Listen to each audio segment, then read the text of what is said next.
Fox Sports. We are Fox Sports. We are the Lions.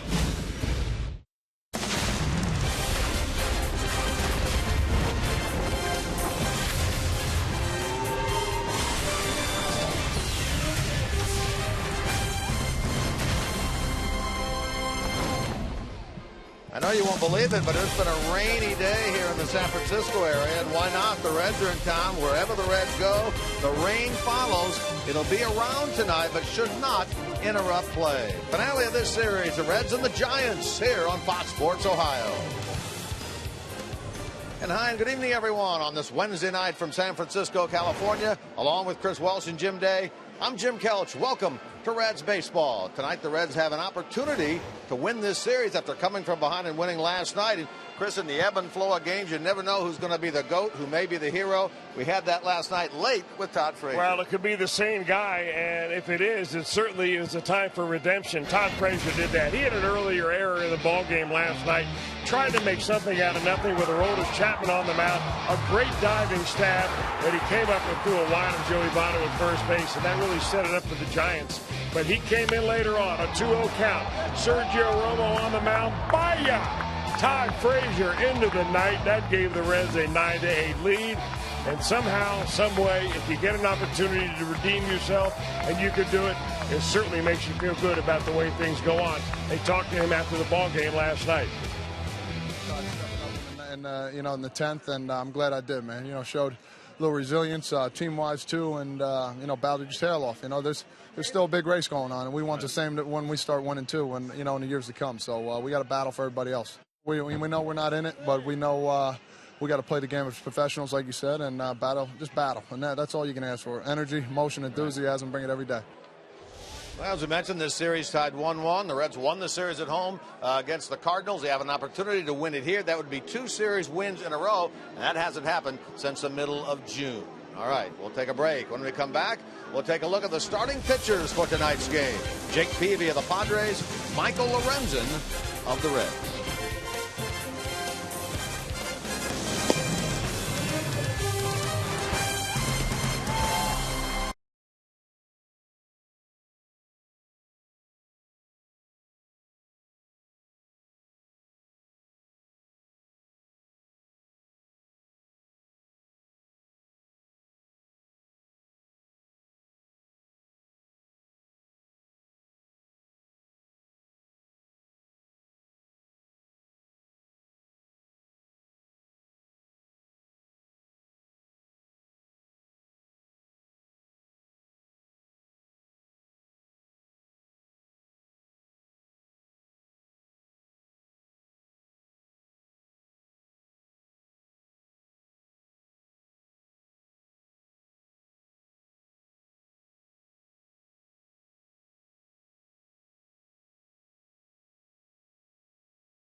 Cincinnati USA Regional Tourism Network. Stay close to CincinnatiUSA.com. By Chevy. Check out their award-winning lineup only at your Tri-State Chevy dealer. And by Skyline Chili. Feeling good? It's Skyline time. How about a look at the starting pitchers for tonight's game for the Reds? It's the right-hander Michael Lorenzen. We very well may be seeing Michael for the last time as he gets tonight start number 21. His innings are just about to run out, Chris. Well, that's what they say, Jim. There's no hard number as to where you should shut a pitcher down. So the Reds are doing the best they can to be with their medical people, think to their pitching people. And of course, it all comes down to probably Walt Jocketty and Brian Price to figure out, well, what is the right thing for Michael Lorenzen? Last couple of ball games, he's pitched only 5+ innings. In fact, he has not pitched into the 7th inning since the 2nd week in July. So he's kind of handling his innings limits by the way he's pitching sometimes. Jake Peavy gets him out. He's got 14 seasons in the major leagues. So Michael Lorenzen's first one. 353 games started, including tonight for Peavy, and you see the number of innings. So you got it right here. You got a very sneaky right-handed pitcher who knows what he's doing. He doesn't throw as hard as he used to. He used to get it up there at 95 miles an hour with a lot of movement. Not so anymore. But what he lacks in velocity, he makes up for in gamesmanship and guts. And to add to that, he is 6-0 lifetime in 11 career starts against the Cincinnati Reds. All right, we'll step aside. When we come back, honoring a legend. Jim Day has more.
Is that day. When you talk about Roberto Clemente, you talk about one of the greatest players and greatest humanitarians off the field. J.J. Hoover is your Reds representative for the Roberto Clemente Award. Talking about Roberto Clemente, he hailed from Puerto Rico and simply known as the Great One.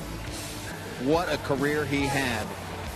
15-time All-Star, National League Most Valuable Player, 4 batting titles, and it was almost meant to be that his final game, you're looking at it right there, hit number 3,000. He ended up with 3,000 hits exactly before his life was taken way too soon.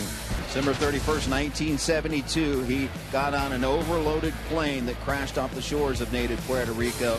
He was on his way to deliver supplies to Nicaragua, who had a natural disaster. The first Puerto Rican to be inducted into the Baseball Hall of Fame. You look at the career of Roberto Clemente, one of my all-time idols, and one that is remembered, as we said, every September around the baseball world as we celebrate Roberto Clemente Day. Up next, on this Roberto Clemente Day, it's the rubber match of a 3-game series. Reds and Giants on deck. Jim Kelch and Chris Welsh with all the play-by-play action. Your home for Reds baseball, Fox Sports Ohio.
For the finale of this 3-game series, let's take a look at who Brian Price puts out there tonight. The Reds starting lineup brought to you by Meyer, Jason Bourgeois, Jay Bruce, and Joey Votto at the top. Brandon Phillips, Todd Frazier, Ramon Cabrera in the middle. Eugenio Suarez, Skip Schumacher, Michael Lorenzen, the bottom three, and they will go against the right-hander, the veteran Jake Peavy tonight. Now 34 years old is Jake Peavy. He's been around a long time. He's got 14 years in the major leagues, 15 starts this year, and even 6-6 record.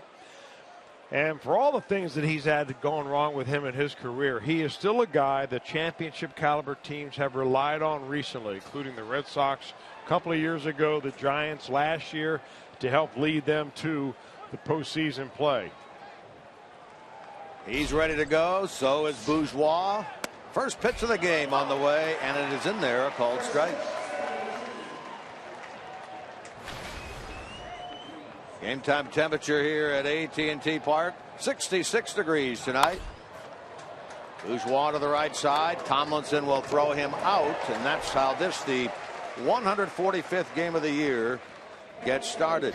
Take a look at the Giants defensively, brought to you by your Ford dealers. Behind Jake Peavy, Alejandro Diaza in left, Angel Pagan center, Marlon Byrd is in right, Matt Duffy, Adrianza the shortstop, Tomlinson at second, Beld at first, Peavy and Posey represent the battery for Bruce Bochy's ball club tonight. Peavy, as Chris mentioned, 34 years old, out of Mobile, Alabama.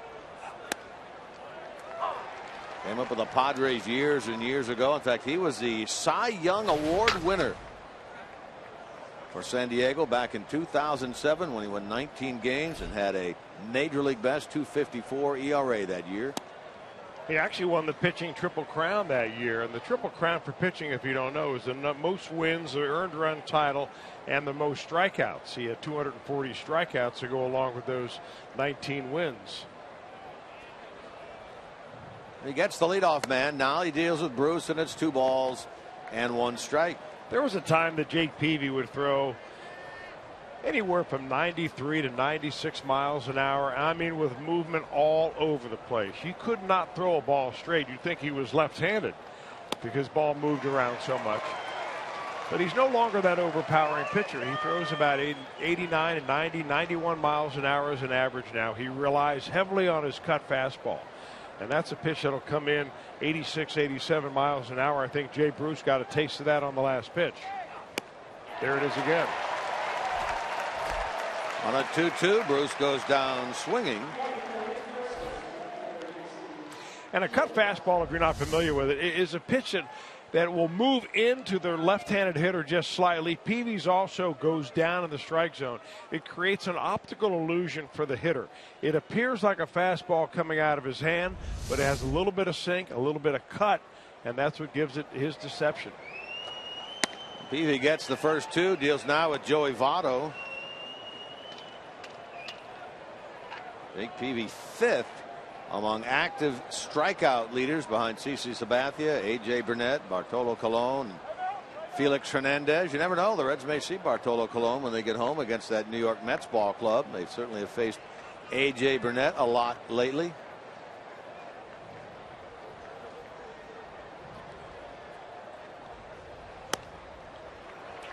Votto's at 1 ball and 1 strike. Joey starts the game at 311.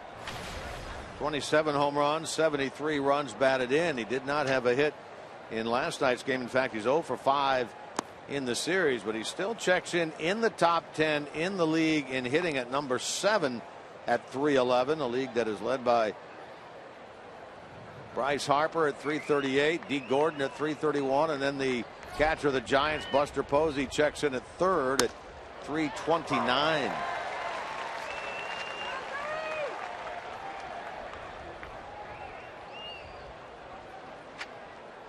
Despite not getting a hit, Votto did reach base twice last night. And that's what we're talking about. Last 5 games, a 0.83 batting average for Joey Votto. He has 5 hits in his last 26 at bats. This is even worse than that. But look at the OPB. The slash line is interesting, isn't it? 0.83, 429, 0.83. So even when Joey Votto is going bad, he's making something out of nothing. Mm-hmm. He strikes out here. Good first inning. Turned in by Jake Peavy against the Reds.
day. It's been a little bit different weather-wise. It was very cool the first day here on Monday. Yesterday, a very nice day. Today, rainy, overcast.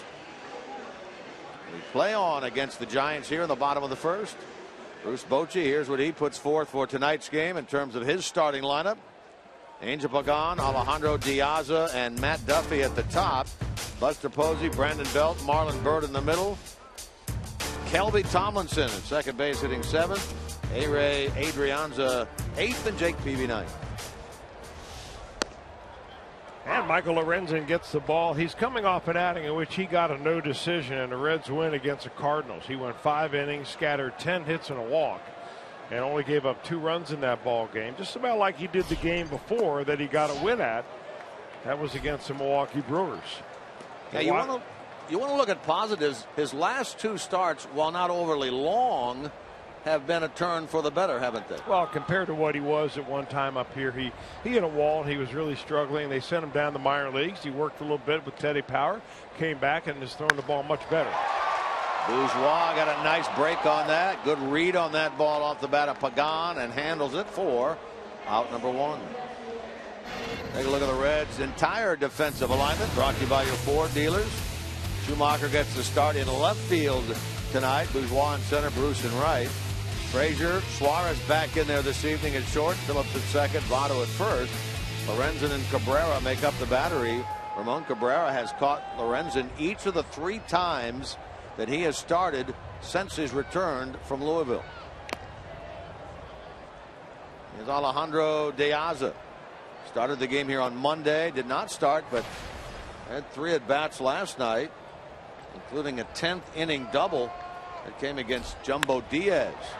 A flare into left center. That's going to be a base hit for Diaz. A little scare into the Reds. That double with 2 men out in the 10th inning. That was the tying run. And Angel Pagan fouled out, and the Reds won that game last night 9-8. Give them a chance here tonight to win their 2nd straight series.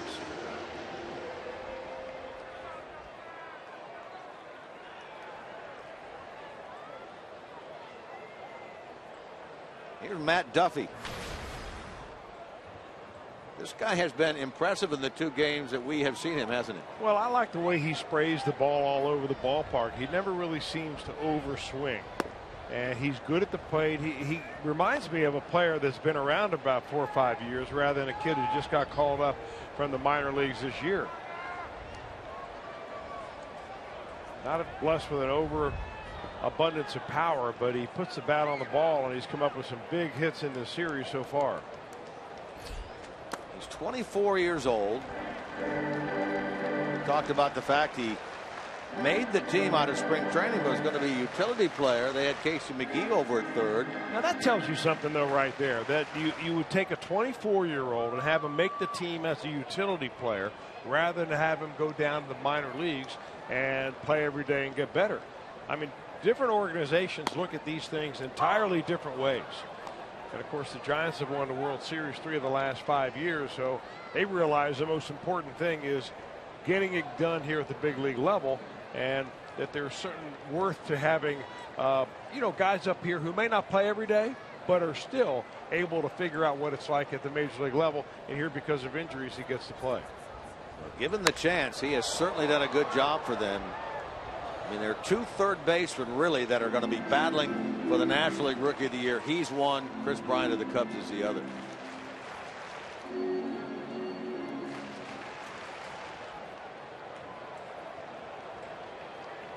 For Duffy, starts the game at 304 with 10 home runs. He's driven in 71. He has 5 hits in the series.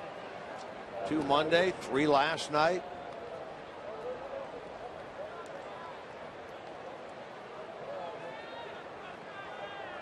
Facing Lorenzen for the first time. Lorenzen making his first start against the Giants, but his 2nd appearance against them. He worked out of the bullpen against the Giants in the 2nd game of that 4-game series back in Cincinnati on the 15th of May.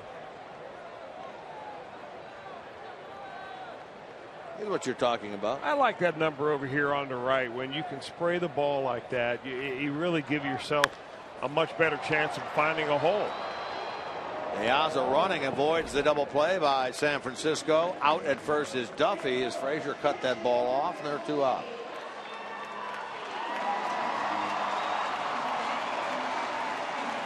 Here's Buster Posey.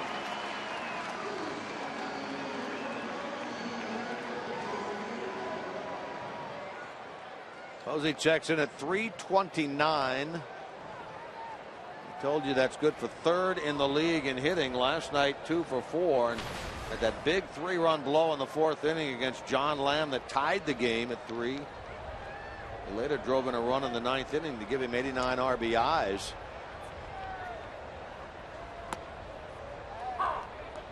He had the big swing in the ball game last night against John Lamb when he parked that 3-run bomb, and that completely changed the game around. It happened in the 4th inning when the first 2 got on, and then Posey came up with nobody out and hit a 2-2 pitch, a fastball deep into the night in left center field. Here it is from last night. Trying to come in on him. It came in a little bit and hung on the inner 3rd, and Posey deposits that one. That was his 18th home run of the year and 3 of the 4 RBIs that he drove in last night. 4 RBI game puts him at 89. That ties him for his RBI total of a year ago in about 50 less at bats. Diaz out at second base with 2 out. I mentioned earlier that this is quite possibly the last time we will see Lorenzen as a starter. Well, Brian Price mentioned that we may see him out of the bullpen until the season is over. Base hit in the left by Posey. Diaz will score, and the Giants score in the 1st and lead 1-0. Number 90 for Posey in the RBI department. I mean, there is just something special about these star caliber players, aren't there? I mean, that's not all that bad of a pitch. I mean, Posey almost goes down on one knee to hit that ball, but he reads it as a slider. It's somewhat on the flat side, even though it is down in the zone, and he's able to put a good enough swing on it to get an RBI with 2 out and put the Giants up 1-0. Here is Brandon Belt. I mean, that's a pitch. If you're Michael Lorenzen, you're thinking, what do I have to do out there? But that is a pitch that's going to retire about 90% of the major league right-handed hitters. Down and away, but a guy like Posey, the way he's seeing it right now, boy, you make one little inch higher than you want it to be, and it's a line drive instead of a ground ball. Belt down the left field line, chased by Schumacher, not going to get it. Doesn't matter, it's a foul ball. He's been a thorn in the Reds' side in this series, Brandon Belt. Well, he's a really good low ball hitter, and you know, he goes through stages, Belt does, where he's right on a fastball, and then there's other times that he's swinging late on fastballs. Right now, he's a guy that is hunting pitches down in the zone.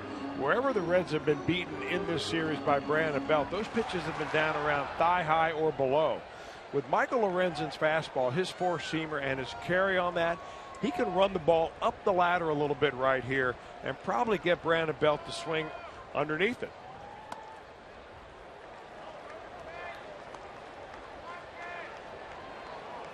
New career high for Belt this year in both home runs and RBIs. He has 18 and 68. And he'll get this ball in the air to right center. Bruce playing that way, tracks it, gets there, and makes the catch. Belt gone. The Giants first ends with 1 run on the board.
IGS bringing the energy feature. How about the comparison for BP between the first half and the second half this year?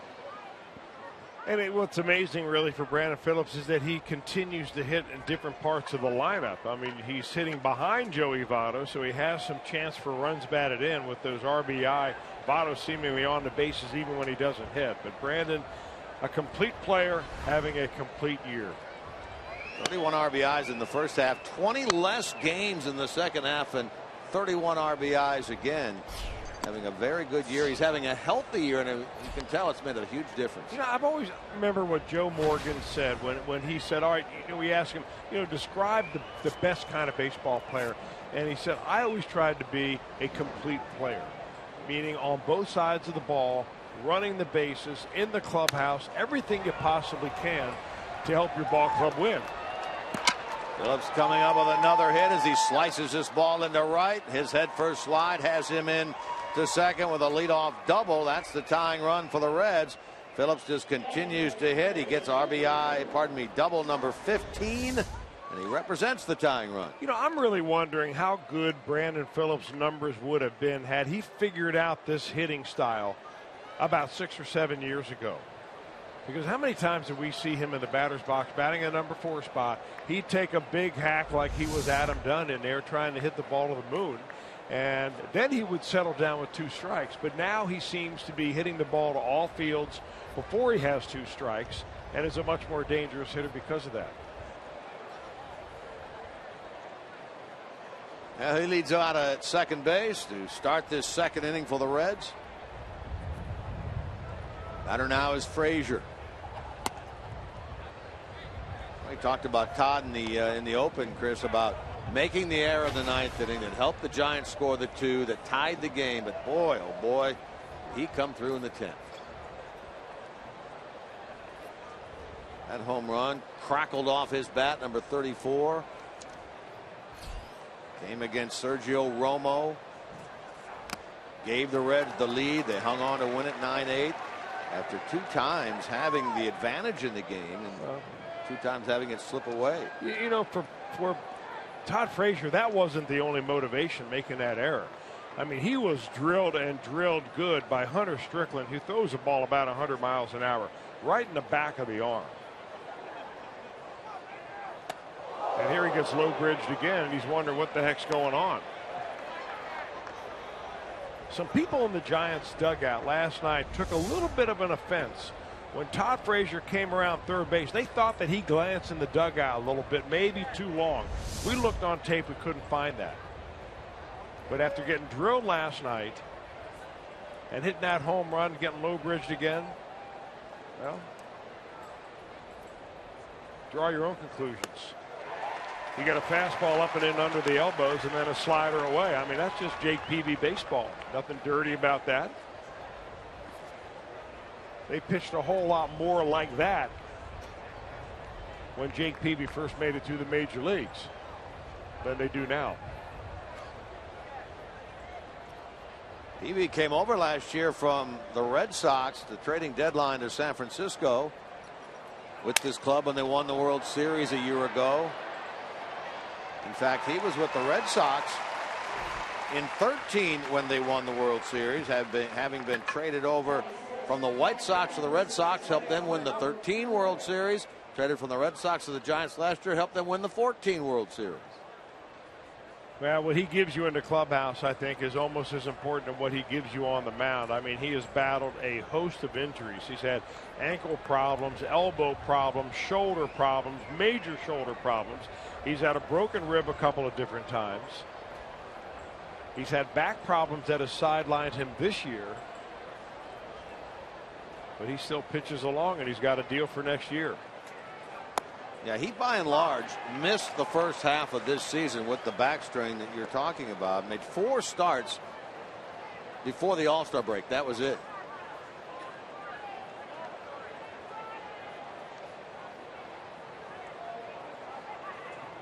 Here's Ramon Cabrera. Boy, this guy has been something to behold, particularly in the last 2 days of this series.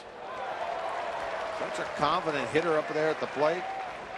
4 for 4 in the opener on Monday, and then last night coming up with that big pinch hit 2-run single in the 7th inning. Part of that 5-run frame that put the Reds back in front. I don't know about you, but his approach reminds me a lot of Brian Pena at the plate. Yeah. I mean, not only body type either. I mean, just the way his swing is, the way he hits the ball to left field, the way he essentially doesn't try to hit home runs. I mean, you take your strength and you build on that.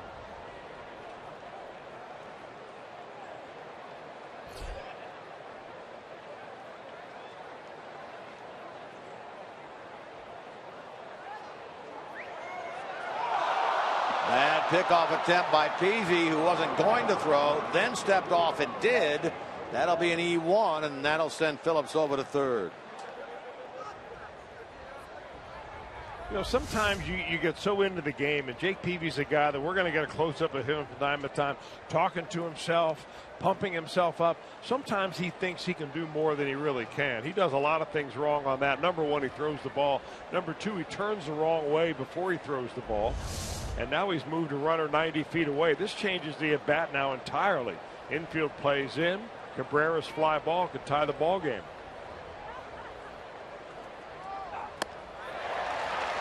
That's a rarity right there for him. Cabrera strikes out. Second out of the inning. He struck out only 44 times in 351 at bats this year at AAA. You see where Peavy's chasing him right now. I mean, he's going up the zone. He's going to find out if Cabrera can maintain his emotion at the plate and keep the strike zone, you know, in focus rather than think so hard about trying to get that run in. He chases something out of the zone. Now it's up to Eugenio Suarez with Phillips at third and 2 out. Suarez the night off last night. Shortstop, second game of the series was Ivan De Jesus Jr., who had a nice night, 2 for 4 with 3 RBIs. Suarez back in there tonight.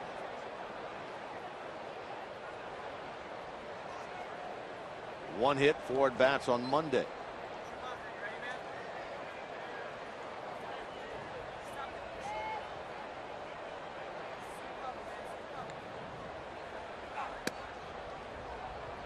I don't know if you brought it up yesterday or not, Chris, but Brian Price had mentioned yesterday, maybe it was Monday, in his media meeting about Suarez being an everyday player next year. And we know that Cozart is going to be coming back, and so you kind of wonder what the Reds have in mind for this guy. I really have no idea which way they're going to go, and I don't think they know at this point which way they're going to do. The first thing you have to figure out is, what are you going to do with Zach Cozart? Is he going to be back? Will he be 100%? When can he play and show the baseball world that he can play? So, I mean, you get Cozart healthy first, and then I think you make a decision. All those people that are, you know, clamoring for Suarez to start playing left field right now, I think that's a little bit premature because you still have to have somebody playing shortstop for you this year. And he's the best shortstop they have on their active roster right now.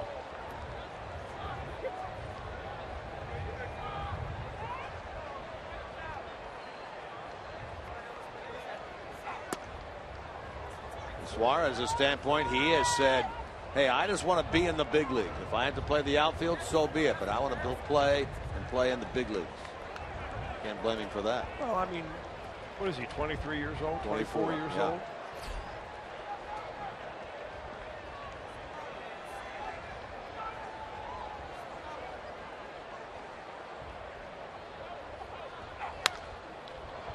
Toward right and down the line. Bird chasing. Bird cannot get it, and it bounces into the stands. You know, when you start looking at the big picture with this ball club, they've got so many different decisions to make between this year and next year in spring training, that the one about Suarez is a good one to have. I mean, when you have a player that needs to be in the lineup because he can hit, that's a good situation. The tough situation is how you're going to rebuild your bullpen so that they don't stink it up like they did this year in the beginning of the year. You know, what are you going to do with your starting rotation to come out of the chute if Homer Bailey is not on schedule? And he doesn't figure to be ready to begin the season. So there are a lot of other things that are more pressing and more urgent, I think, than figuring out what Suarez is going to be long term. laid off that breaking ball in the dirt. Now a full count. I mean, the options include having Suarez go to left field or play somewhere else based on maybe you move a player or two. I mean, who knows what, but they're all good, because at the bottom line is you're going to have a guy that's having an outstanding year in the lineup, and this kid can hit.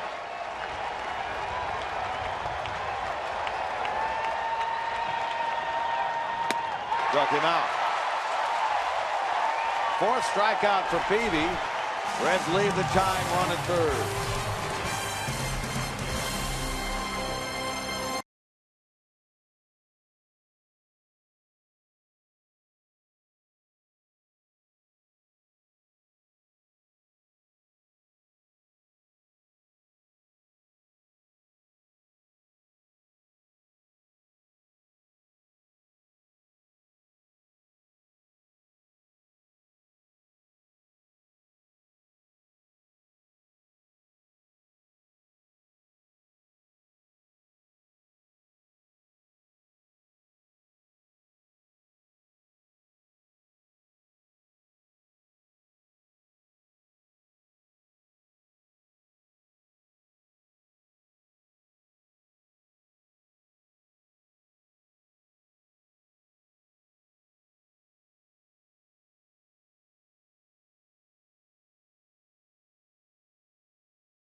About Michael Lorenzen, innings thrown last 3 years. 2013, over 43 innings. He was a closer and a center fielder in college. 120 last year in the minor leagues, and already coming into tonight, over 148 pitches or innings pitched this year between the Reds and AAA Louisville, as we talked about on the pregame. And Jim, and as you mentioned, that Brian Price said before today's game, this is most likely Michael Lorenzen's last start.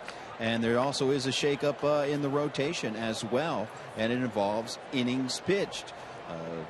They have moved back Anthony DeSclafani, and he will pitch now on Sunday, and that's twofold. One, it gives him a couple of extra days, and it will take away a start at the back end. He was supposed to start the last game of the season, so he will not make that start. Josh Smith will throw Saturday at the Brewers, and Brandon Finnegan is one guy that Brian Price says is good to go for the rest of September, and that's a very exciting thing because we want to see what he can do as a starter.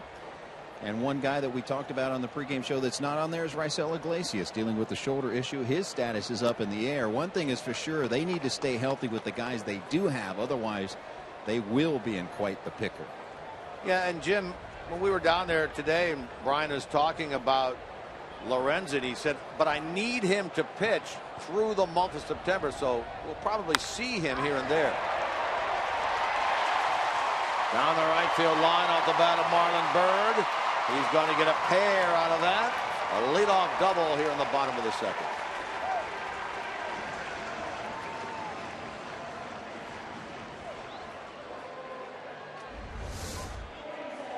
I don't know. Did the Reds not see enough of Marlon Byrd when he was wearing a Reds uniform to know that he's trying to hit just about everything to right field?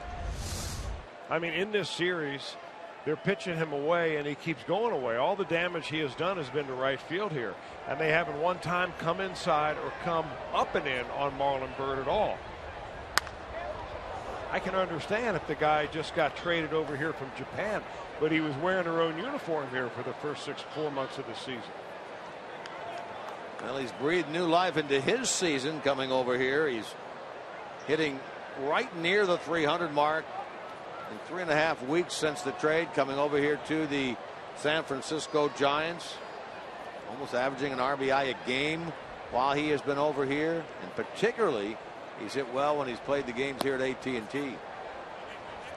You know, one thing we really haven't seen Lorenzen do in this game already, and it's early in the second inning. He's only thrown, what, 26 pitches, but is come inside a little bit. You got to pitch to both sides of the plate.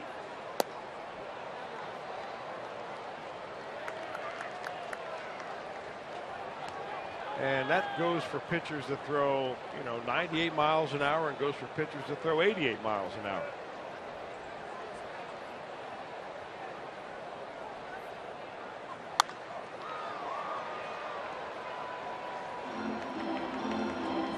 I mean, that was a mistake on Lorenzen's part to have that run on the inner part of the plate. But how about that swing by Tomlinson compared to the pitches that are out over the plate? Sometimes you got to come in there and back it up with another one. This will move the runner along. Phillips with a bare hand pick and throw, and Tomlinson is the first out. Good fundamental action right there.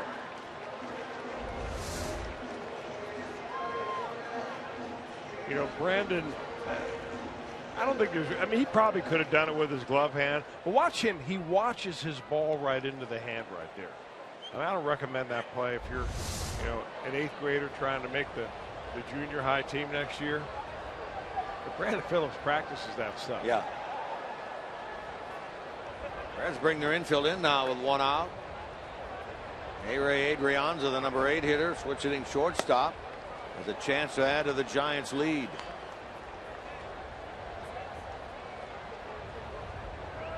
Hitting just 168 with this club, with 9 runs batted in.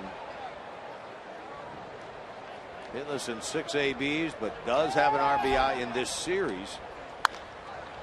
And they'll get another one. To the left of Votto, and down to the right field corner it goes. Bird will score. Adrianza in the second with a double. 2 doubles in the inning for the Giants, and they have jumped out 2-0.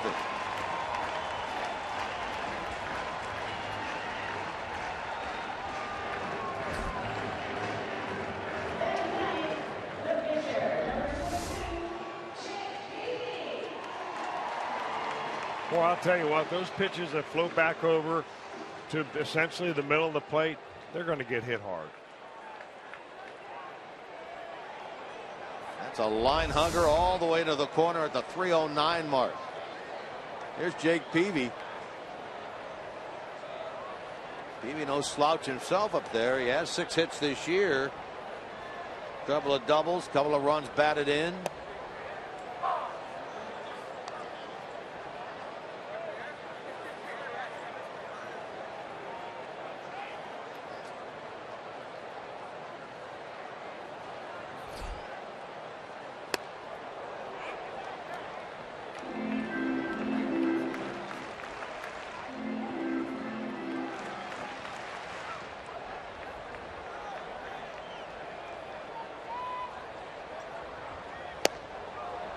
Down goes Peavy on strikes.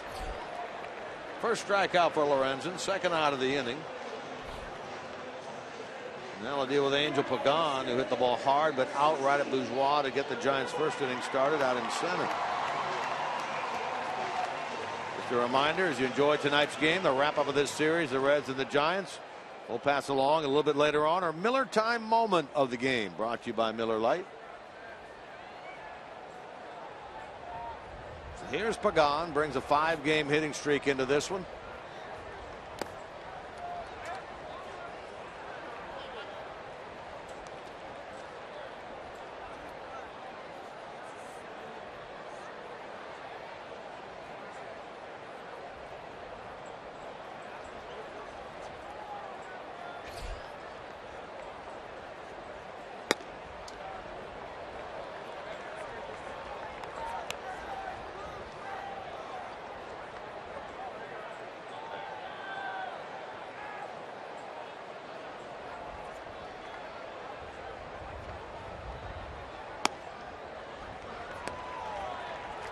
Got a couple of pitches right there. The 1-0 pitch that was called for a ball, Lorenzen thought was close enough to be a strike, and now he's got to deliver a strike 3-0. I can tell you one thing, Pagan may be hacking on this one. With 2 outs and a runner at second base, he doesn't see the need for a walk right here. No need to swing. That one way up and outside. Pagan draws the walk. He joins Adrianza on the bases, and De Aza has the chance. Walks have certainly been an issue with Lorenzen this year, coming in 56 of them in 105 2/3 innings, and at least over the last 2 or 3 starts, that's been something that he has been able to rein in a little bit. Well, yeah, and I think that's important because and we've said this many times, when you walk batters, it shows me that you're wild all over the place, but you're also wild inside the strike zone. So you might be aiming for the low outside corner, but you throw it right down the middle, and you give up a 2-run home run, or you give up a double, and it doesn't show that you were wild on that because you threw a strike, but you know that you missed your spot. It's a work in progress for Michael Lorenzen. You got to remember that not only is Lorenzen 23 years old, but he had very little minor league pitching experience. He had very little top amateur pitching experience, because when I'm talking about top amateur, I'm talking about D1 college baseball. He was a reliever that would be called out of the outfield to come in and close games because he threw nearly 100 miles an hour. He didn't know much about pitching except to rear back or let it fly. Problem is, everybody up here throws that hard. I was looking at Dallas Keuchel's bio today. He's pitching, I think, tonight for Houston, and his first 2 years in the big leagues were not very good at all. He had a 5+ ERA.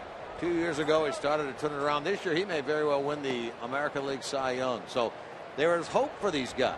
Oh, absolutely. You never make a judgment on a pitcher when he's 23, 24 years old. I mean, Lorenzen is a long way from a finished product. What we've seen this year is it should cause, for a lot of optimism. But sometimes you raise the bar of expectations so high just because the kid's got a talented arm. You expect him to go out there and, pitch like a Cy Young Award winner. It just doesn't happen. And let's face it, when they're a #1 pick, it also puts more added pressure on them. Well, I hope they don't feel that pressure. He doesn't. With a shortstop, and Suarez right in the way of that line drive off the bat of De Aza. Giants add a run. They're up 2-0.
Last 12 starts in September for the veteran Peavy, 6-0 with just over a 3 ERA. He's not lost a game in September in 3 years. In fact, September has been the best month of his career in terms of winning percentage, in terms of ERA. He's been a second half season guy like you were talking about earlier.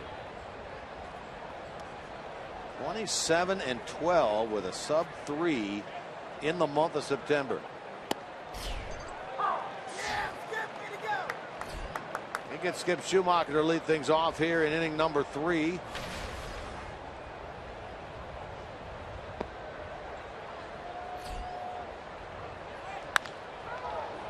It's that ball hard, and Bird makes a sliding catch out in right field. Nicely done by the former Red, Marlon Bird.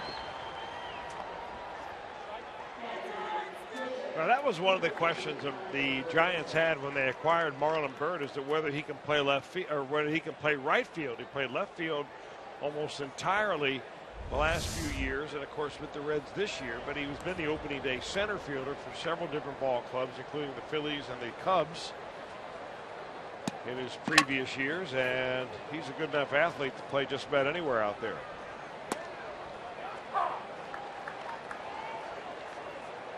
Four in a row now set down by Peavy. In fact, he has retired 7 of the 8 that he has faced. Gets Michael Lorenzen, like Peavy, a pretty good hitter. Michael 9 hits, 265 average this year with 4 runs batted in. Quickly finds himself in the hole. Well, how did the Reds win here last night in 10 over the Giants affect where the Giants stand in terms of the playoff picture?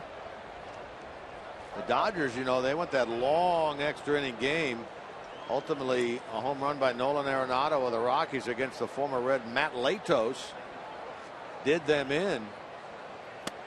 So the Dodgers lose, but the Giants lost here, so that helps the Dodgers in terms of the elimination number of the Giants, which is down to 11. The Cubs and the Pirates split that doubleheader yesterday, so they lost some ground there to the Giants, so they come into today's action with an elimination number of 11 in both the West and in the wild card race. In terms of the Cubs and the Pirates so far tonight in that game, they are in extra innings. The Cubs and the Pirates are tied 2-2. In terms of the Reds, they gained some ground on Milwaukee, got within 1 game yesterday of getting out of the National League's Central cellar. Cardinals leading 5-4 over Milwaukee. That game is in the top of the 9th inning in Milwaukee. The Dodgers, they're at home tonight against Colorado, leading 1-0 in the 4th. Alex Wood looks like he's going to be a guy that, should the Dodgers get into the postseason, and there's no reason to think that they won't, he could be the guy that steps up into their number 3 spot.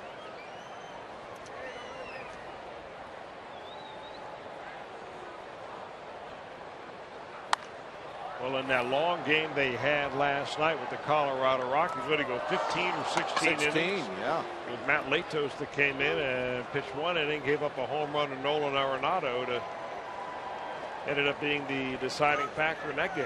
How about the pitchers, though? Colorado used 13 pitchers. Yeah. We were talking about that the other day, about should the roster be limited, even though it's expanded, should it be limited to, say, 28 per game or 30 per game? Diving attempt by Pagani, doesn't get it. It goes to the wall. Bourgeois around second. Bourgeois will glide into third. And, you know, when that ball got by Pagani, I'm thinking, if that's Billy Hamilton right there, nothing against Bourgeois. Nothing against Bourgeois, but if Hamilton hits that ball and Pagan dives and misses it, that's an inside the park home run. Well, nothing against Pagan, but if Billy Hamilton's in center field, this ball is caught. So you can say it on both ends. Yeah, you can. In fact, Pagan probably thought he was going to catch that ball. In fact, he didn't really lay out completely, thought that he had that ball comfortably in his glove. Bourgeois had a good run. I mean, I don't think he ever expected to have this much playing time. And it's all really because of the injuries to Billy Hamilton. But he has stepped in quite well and shown the Reds something that they're going to have to decide about going forward with Bourgeois. I mean, the jobs that will be open next year, a lot are not going to be starting jobs, because you look around the field and these guys are tied up, multi-year deals under team control. Frazier, Kozar, Phillips, Votto, Bruce, Mesoraco, Hamilton. But the extra players those are the jobs that are open, and that's what Drew Bourgeois is playing for right now. A little bit of 2015 and a little bit of 2016. Made a good case for himself, as has Ivan DeJesus Jr.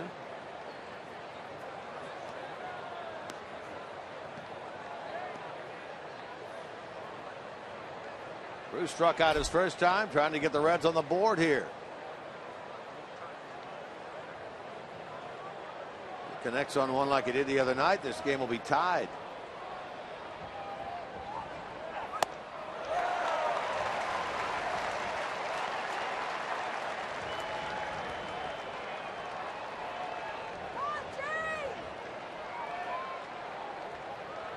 He has put up very good numbers. He and Frazier both have hit very well here at AT&T Park throughout their careers. Strike three call. Jay thought it was low. Clint Fagan rings him up. 2 strikeouts in each of the first 3 innings for Jake Peavy.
September the 26th at Great American Ballpark.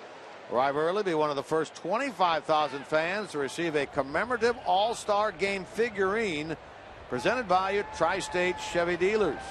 For tickets, 513-381-REDS. Visit select Kroger locations or go to reds.com/tickets. Duffy grounds out to third. 1 pitch, 1 out here in inning number 3, bottom half. He's twice tried Frazier tonight with no luck. Here's Buster Posey.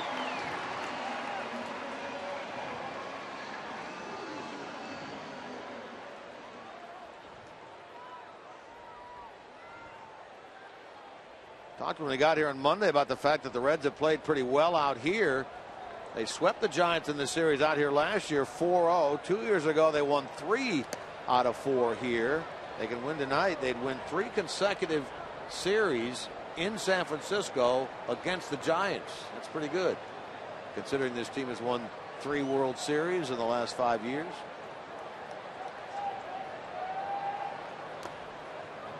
Of course, that doesn't even count. They don't like to remember it, but back in 2012 when the Reds came out here and won the first 2 games of that National League Division Series against San Francisco. We know how it ended, unfortunately, but they got off to a great start out here at AT&T Park. course, last year's run to the championship for the Giants, they came in second place in the division. They ended the season last year in 2014 having won only 88 games during the regular season. They finished 6 games back, but got there through the wild card. Here's another long throw by Frazier. We saw him make that one last night. He does it again here tonight. That just looked like that whole play was kind of stuck in slow motion. Now Posey runs like a catcher. He's also had major knee surgery in the past. But Frazier did not hurry that play at all. I mean, he fielded it, took his time, and still realized he had a couple of extra breaths he could take before he fired it over there to get the Giants catcher. I guess that's called knowing your man, right? 2 out. Lorenzen looking for his first perfect inning. Brandon Belt standing in the way. Belt flied out to right his first time.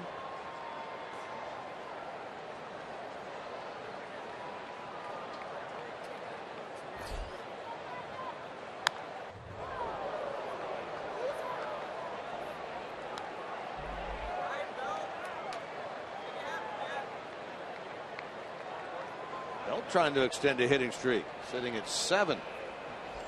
4 for 9 now in this series, but a couple of doubles last night. Now his hitting streak is at 8 as he hits this ball hard in the left center field. Makes the turn, goes about a third of the way to second. Thinks the better of it and turns around. He has a 2-out base hit.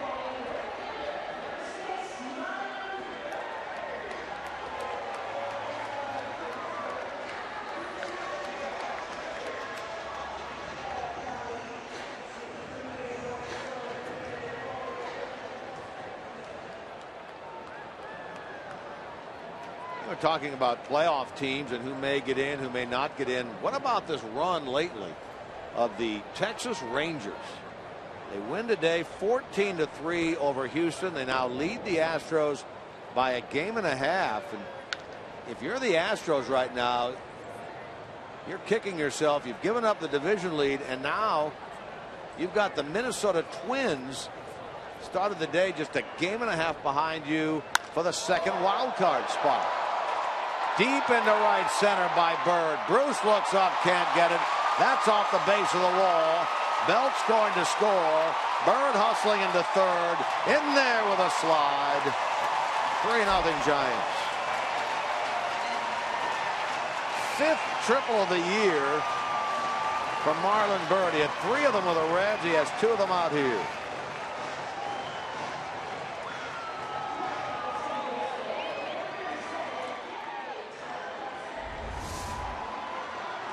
Well, in this particular case, it looked like Cabrera wanted that ball inside. He set up on the inner part of the plate. Lorenzen just fails to get it there, and Bird just feeds on it.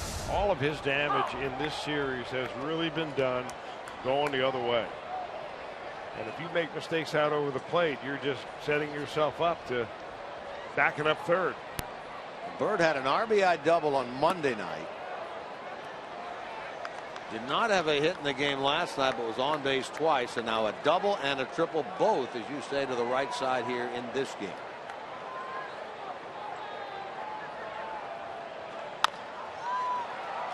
Suarez, charge and throw. Out at first is Tomlinson. That retires the side, but the Giants add another run. 1 in each of the first 3. They're up 3-0.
Go further.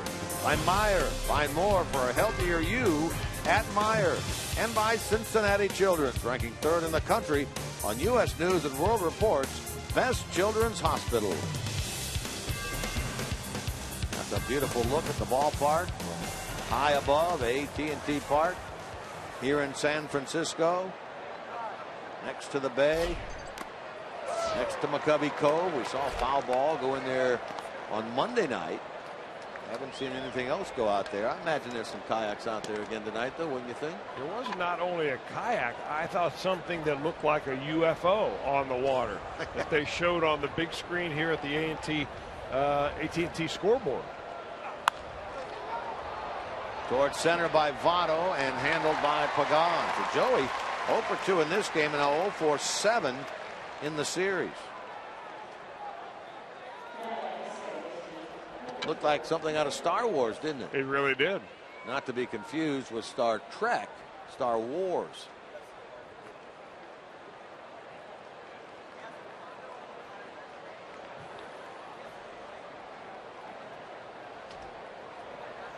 So here's Phillips.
Talking about the Astros falling out of first place, the Rangers overtaking them. In Minnesota, they're leading their game tonight thanks to 2 in the bottom of the 7th. Now 3-2 at home over Detroit.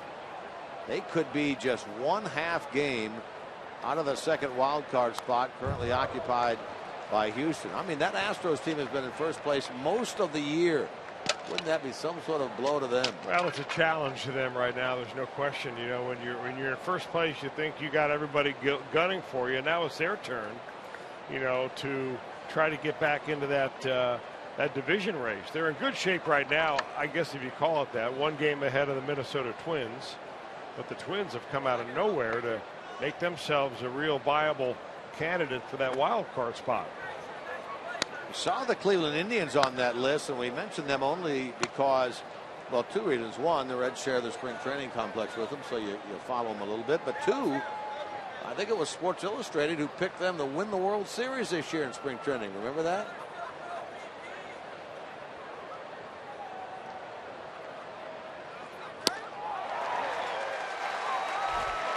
That is strikeout number 7 for Jake Peavy. Time now for you to tweet your strongest fan photo. Simply use the hashtag #OhioDataStrongFan. Might see yourself in an upcoming broadcast. It's all brought to you by T-Mobile. Send them our way. Hashtag #OhioDataStrongFan. Looking for a fan photo of the night.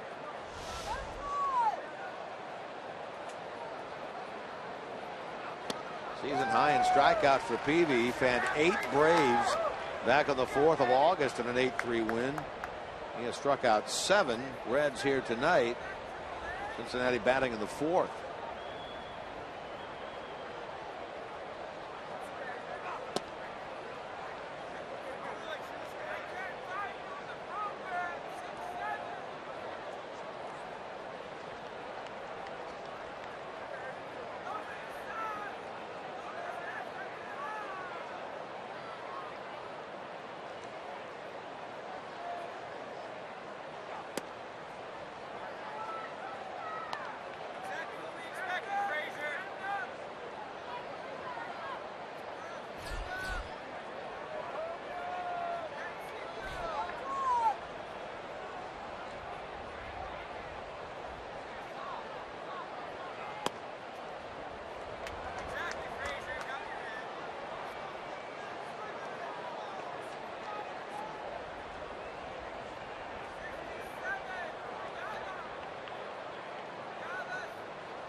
Jammed Frazier there. Adrianza will throw him out. The Reds go in order for the second time in this game.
That guy's assignment to play right field in this stadium.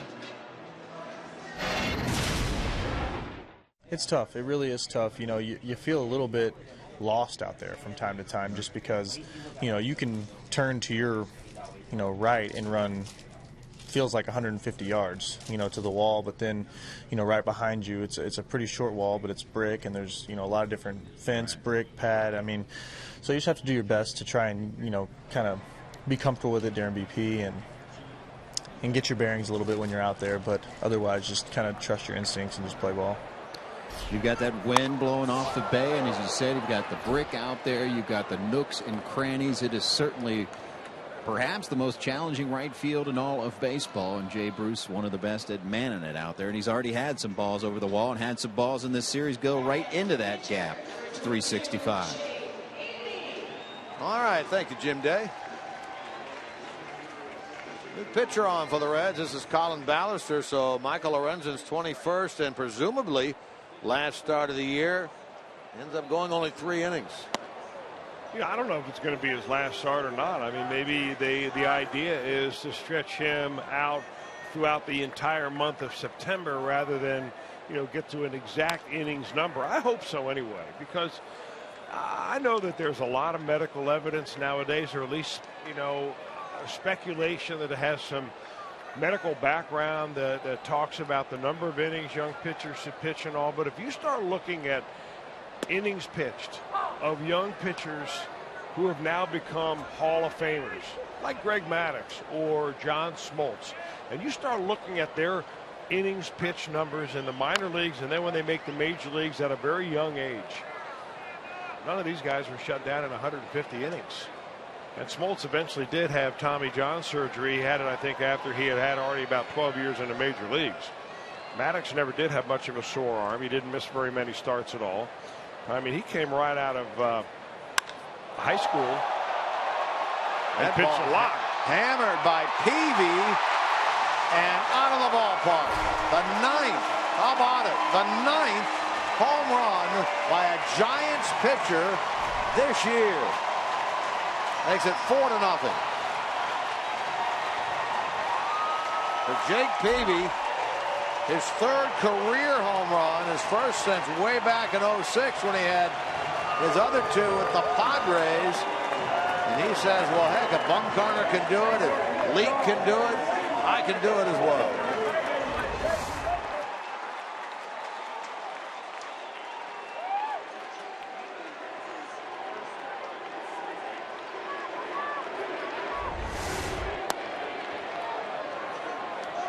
Ryan Vogelsong has a home run for the Giants out of the pitching staff this year. Bumgarner's got one.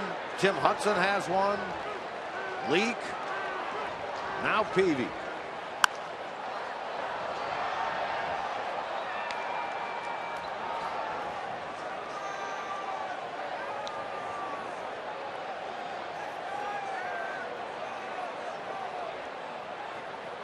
That's the first pitcher this year to hit a home run against the Reds.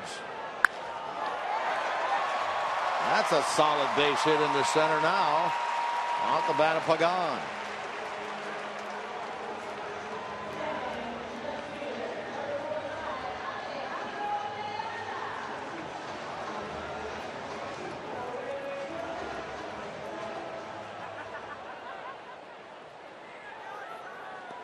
So Pagan's on base for the second time. He had walked his last time.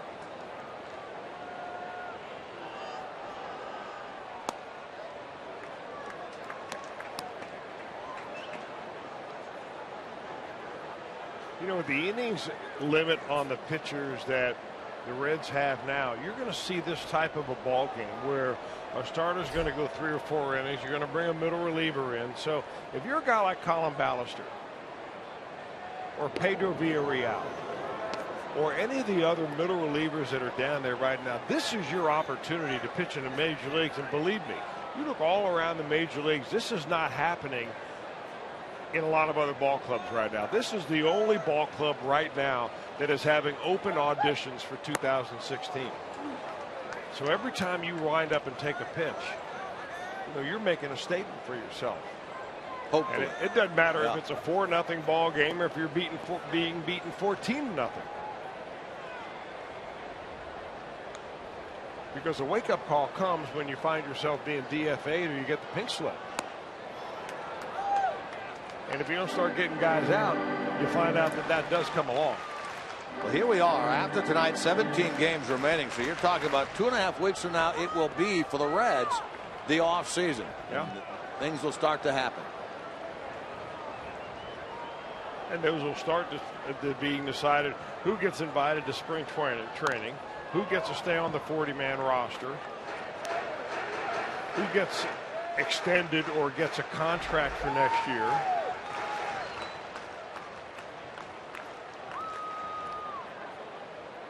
Got to be a very, very tough time for Brian Price because he's trying to win ball games and he's doing it with a product that's just not there. It's not competitive. I mean, your starting 8 are competitive because you can figure that those are pretty much the same guys who are going to be out there next year. But when you're piecing together a starting rotation that the Reds are, and you've had a bullpen all year that has been mainly unreliable, oftentimes injured, it's a really tough go. Walt Jocketty, the general manager of the team, is out here in San Francisco. His assistant Dick Williams is out here. They'll be joined by some others in Milwaukee. Kevin Towers. Yeah, there they are. Joe Kevin Morgan Towers is in there. There's Joe.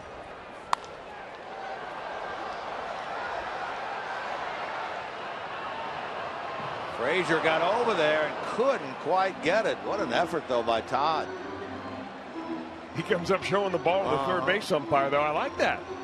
Hey, Andy, will you buy into the fact that I really got it here, even though it doesn't look like it?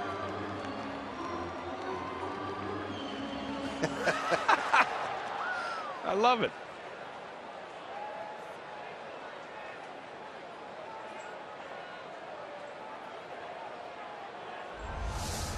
Why not?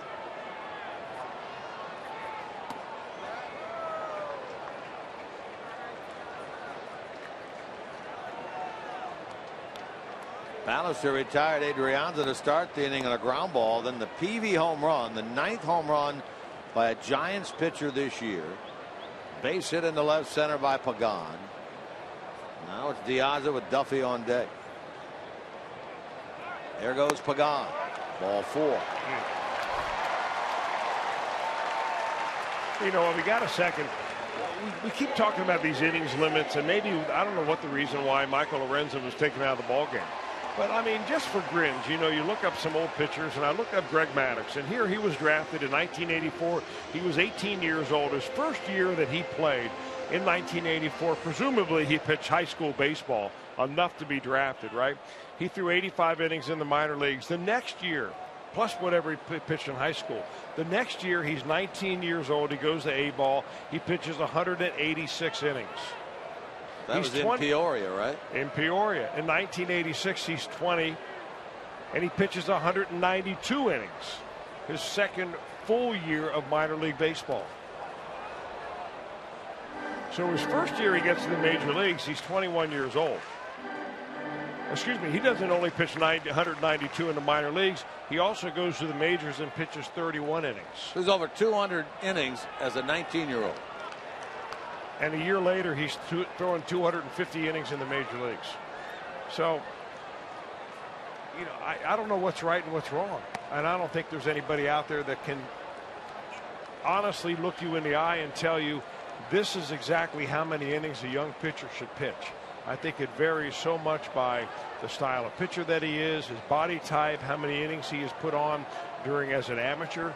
Was his arm abused as an amateur player? Does he get enough rest in between innings? Some kids are pitchers one day, they're shortstops the next day.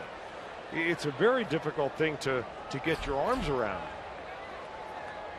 And you can look up the stats of a lot of other pitchers from a different era and the same thing happens, but it doesn't seem like they're being as injured with the frequency that pitchers are now. Even though teams are trying to err on the side of caution. Yeah, absolutely. And the way they err on the side of caution is that every team now has a strength and conditioning coach. Every team now has a whole set of trainers and a medical staff on call that can develop exercises to prevent injuries. Yet they're on the DL more than ever before. Bounces away from Cabrera. The runners move up. I mean, so really my point is that nobody really knows the answer. Right. So you err on the side of caution because you don't want to be somebody who's accused of, you know, ruining a pitcher's arm.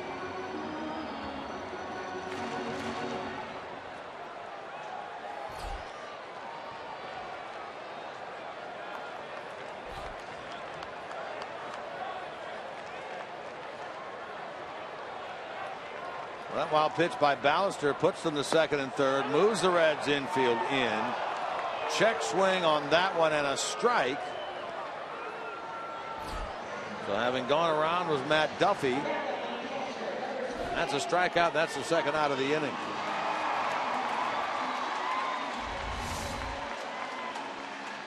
You be the first base judge or be the umpire and make the judgment.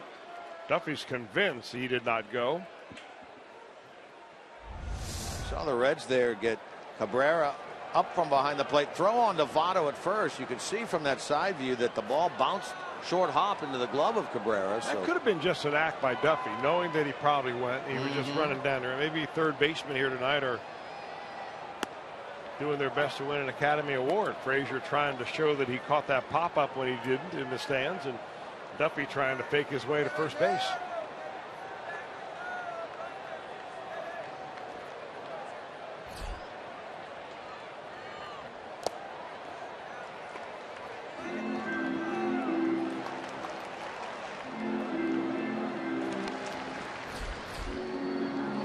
Further action in the Reds bullpen. Ryan Matthews. The ever-present one is in the bullpen. Always up and throwing.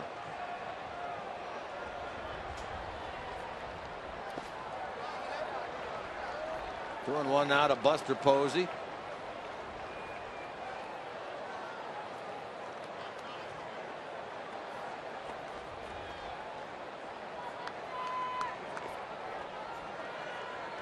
Posey, of course, the starting catcher for the National League All-Stars this year. The game played at Great American Ballpark, marking the second time in his career that he was the all-star starter. He also started the game back in 2012.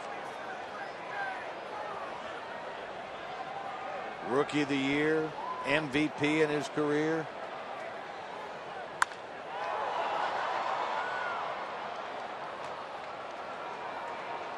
You know, I'll drop the subject in a second, but let's just take the consideration of John Smoltz. Drafted at 18, didn't pitch a pro ball until he was 19. First year, 96 innings. Next year, 146 innings. Next year, he gets called up from AAA, combined 199 innings.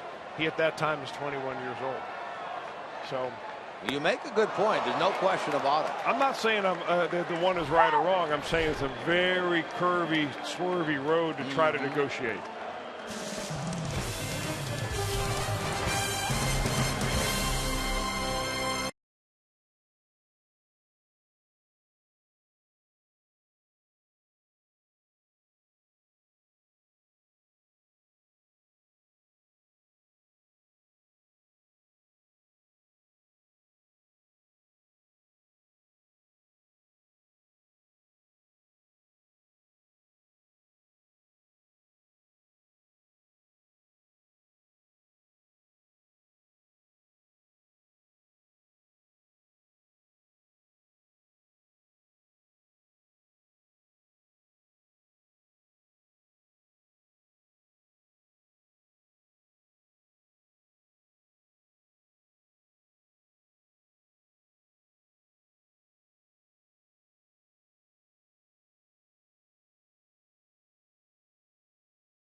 Twist this year when the Reds come back to Great American Ballpark September the 24th. The home run target is getting a whole lot bigger.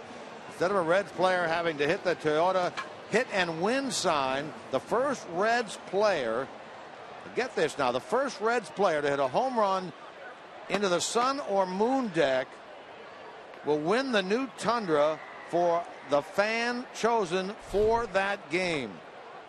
Register now at your Cincinnati and Northern Kentucky Toyota dealers. Chances just got a whole lot better for you to win. How about that? Well, first Reds exciting player to hit a home run into the sun or moon deck will win the new Tundra for the fan chosen for that game when the Reds return home on September the 24th. It's a pretty big target out there. The sun/moon deck. Essentially hit a home run to right field. Right. Other than in the bullpen area or on the berm, which would be a little bit right of center. So they want to give that truck away. They certainly do. Gotta love them for that. Over the years, Toyota has donated the truck that's been on display to the fire departments, to different charities that needed a vehicle. This year they're going to give it to a fan. Jake Peavy just rolling right along, and as you said, in the month of September, he's a pretty good closer. Interesting, really, when the Padres originally drafted Jake Peavy in 1999, he came in the 15th round out of high school in Mobile, Alabama. The Padres that year had a remarkable opportunity in their draft because they lost some free agents and were awarded draft picks in return. They had 3 first-round picks. Unheard of. And they had 3 first-round supplemental picks. And not one of those 6 players that was taken essentially in the first round or as a supplemental first round really did much in the major leagues. In fact, only 1 out of the 6 ever made the major leagues. His name was Mike Bynum. He pitched 28 games to a 7.7 earned run average in the major leagues. But Peavy was the one guy in that draft that finally did something. And boy, did he ever do something. I mean, you're talking about something that you just never, ever see again. I mean, 3 first-round picks and 3 supplemental picks. You never really know. I mean, I guess there's no guarantee a first-rounder is going to make it, but he's got a lot of heart. 8 years with the Padres, well over 500. 5 years with the White Sox. He was 7 games over 500 during that stint. Played 2 years for the Red Sox. Of course, won the World Series 1 year with them. And he signed last year with the Giants and has got a contract through next season. Not only was he with the Red Sox when they won the World Series, he started Game 3 of the World Series in their victory over the Cardinals. Last year, started both Games 2 and Game 6 of the World Series for the Giants against Kansas City. Well, he's the only pitcher in Major League history to win consecutive World Series games with different teams in different leagues. Pretty interesting stuff.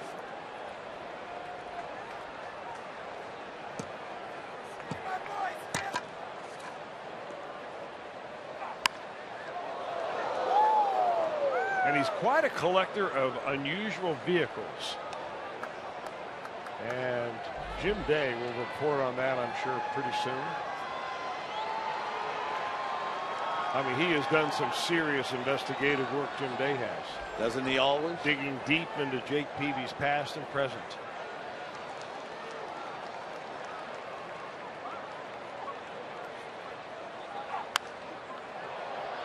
You know, Peavy is wearing number 22. I mean, if you're one of these fans who really follows the numbers that players wear, you will know that throughout his entire Major League career, Padres, White Sox, Red Sox, he wore number 44. But he came over here to the Giants. Well, you can't wear 44 here because William McCovey's got that one retired. Right. So he decided to wear 43, and he did that last year. And he got beat around so badly the first few starts of 2014 wearing number 43 that he says, oh man, I'm going to chuck that number.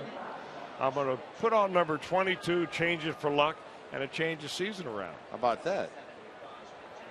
And number 22, by the way, not only a lucky number for him, but it was his number that he wore when he was playing in Mobile, Alabama. That was the Double-A team that he was playing for, Padre organization, his hometown, when he was called up out of Double-A to go to the major leagues with the San Diego Padres. You've got a backlog of interesting stuff up there tonight, don't you? You've been collecting this for a while.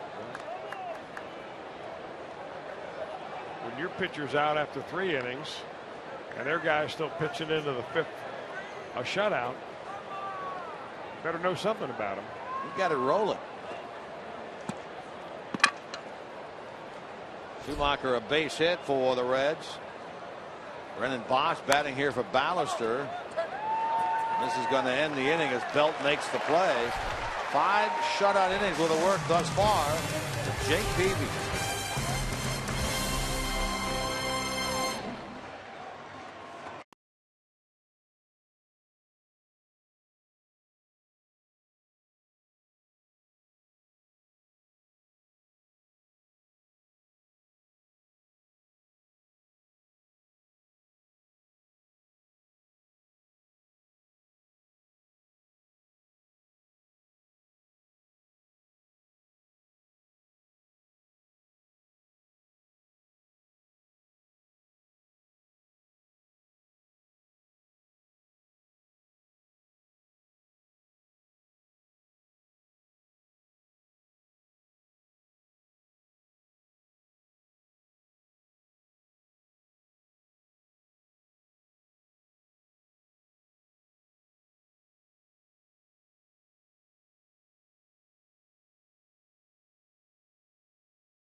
Around the NFL and get you ready for a full night of MLB action. Catch America's pregame every weekday at 5 Eastern on Fox Sports 1, streaming live on Fox Sports Go.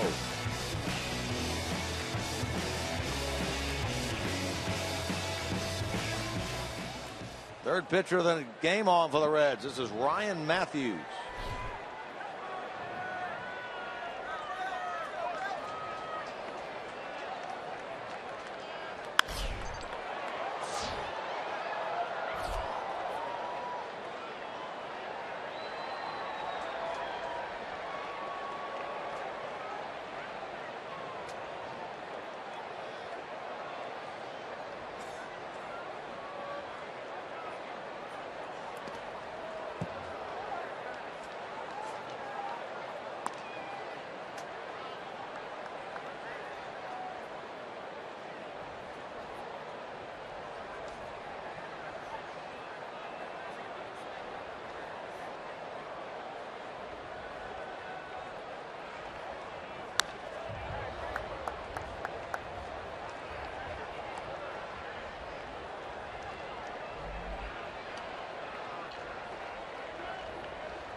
Took that one looking, and down on strikes goes Brandon Belt. So Colin Ballister struck out the last two he faced, and Matthews gets his first.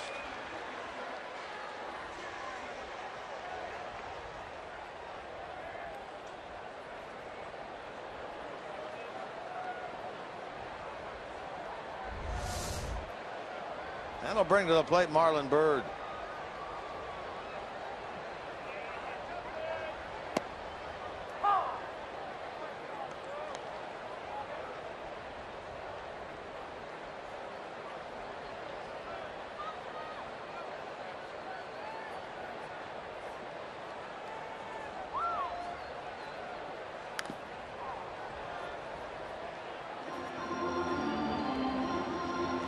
Matthews, with his appearance tonight, hits the 50 mark in appearances for the year. 49 with the Reds, 1 with the Angels. Second most he's ever appeared in his career, way back in 12, 3 years ago. He was a mere 28. He appeared 66 times that year for the Nationals, by far the best year of his career. He had a .285 ERA that year. He hits number 50 here tonight.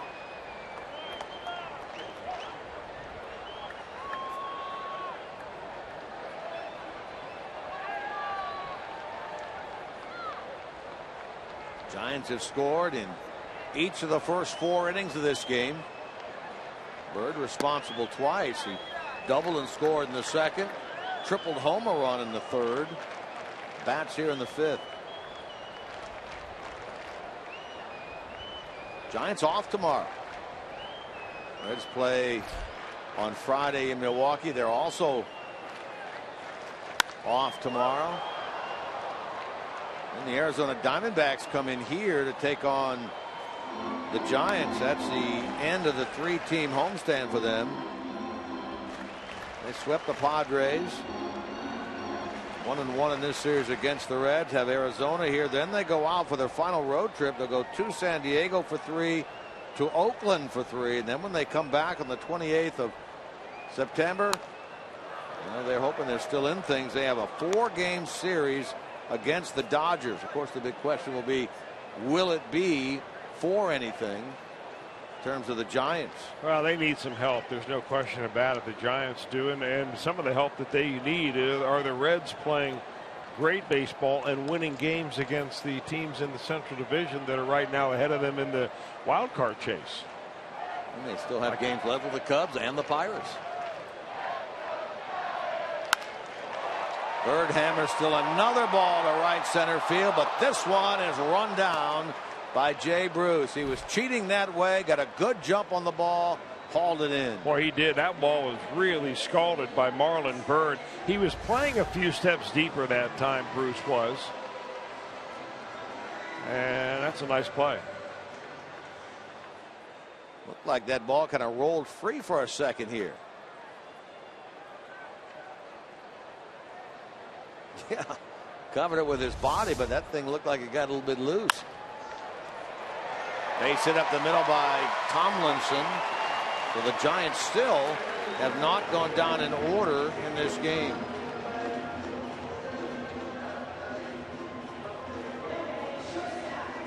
And the most popular way to follow the action of Reds baseball with MLB.com at bat, the #1 app for live baseball. You can enjoy live look-ins, highlights, replay reviews, scores, StatsCast, live radio broadcast, and more. That's MLB.com at bat app. Get it now.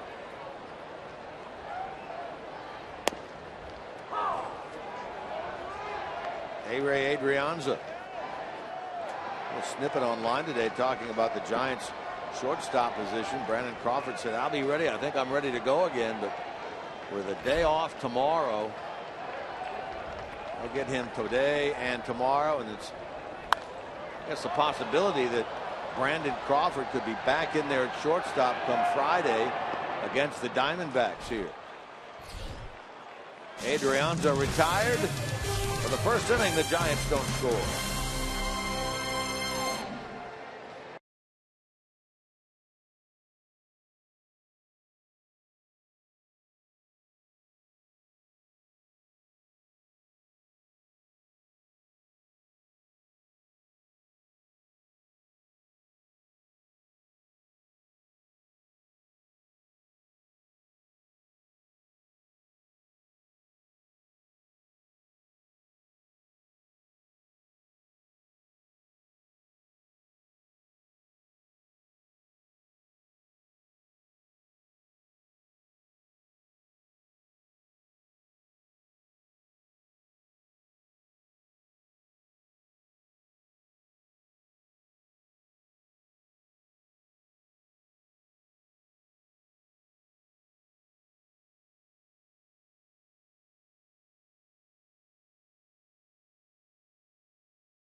Chris Welsh talked about Jake Peavy, quite the collector. After he won a world championship with the Boston Red Sox, during the parade, he was riding in a duck boat and afterwards purchased that duck boat. It sits on his property now. And then after being traded over to the Giants last year, winning a world championship with the Giants, of course, San Francisco, one of the things they're known for are cable cars. Guess what? He's purchased a cable car. He has not received that cable car yet, but it's on his way, we are told. And we're also told that he is going to turn that into a roving bar. So Jake Peavy is quite the collector, and he does it for what city he's in. See, a cable car. It's going to be a roving bar. You could tailgate in that thing. College football games. Maybe you'll get invited, Jim Day. Well, he's also given a lot of money and time to a number of charities. In fact, he went to a charity auction earlier this year, about a month or so ago, and he bought a Grateful Dead poster that was signed by the artist, the Grateful Dead. And at the time, it was a silent auction, and the winning bid was $7,500. Jake Peavy came up and immediately bought it for $15,000. Wow. And, of course, all the money went to charity. I was able to go to a concert that he and his foundation, the Jake Peavy Foundation, put on. It was kind of the carrying the torch for what Barry Zito had started a few years ago, a foundation where they had strikeouts for troops. And what Jake Peavy did in this particular one, it was it was essentially the hero jam. They had 15 Marines that they brought in, and they wanted to give them a major league experience. And they brought them over to the Giants clubhouse, and they saw a game, and they got some uniform pieces, hats, and so on. And it all culminated with a concert at Frazier Steakhouse in Scottsdale later that night. They brought in a couple of big-time rockers like Jackie Green, and even had my old roommate Tim Flannery and his band, the Lunatic Fringe, playing, and raised a lot of money for that particular charity that all went to those veterans. You enjoy the show? It was a great show. I mean, great show. And Petey is quite a musician himself. Peter Gammons play? I know he plays the guitar. Well, I didn't see Peter there. But Bronson, was he there? No, Bronson wasn't there that night. He wasn't playing. He might have been in the crowd, though. He likes that kind of stuff. Oh, yeah. That sounds like a good time for sure. Well, I mean, and it was for a good cause. Mm-hmm.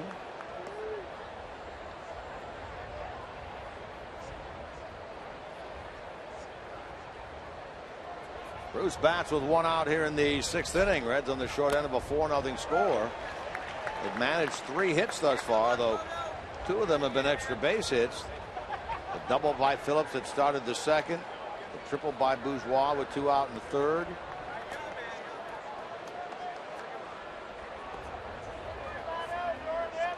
Bruce has struck out twice.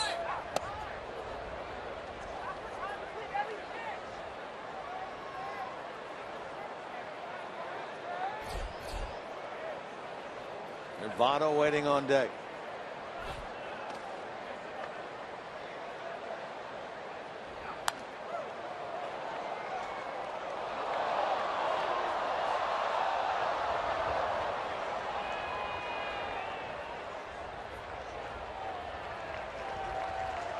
Hey, this is the Super Bowl city this year.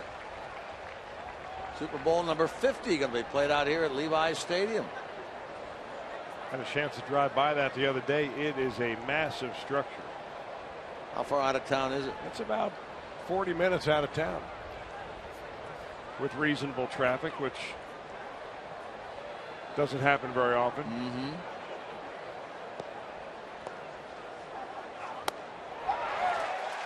Bruce strikes out for the 3rd time tonight.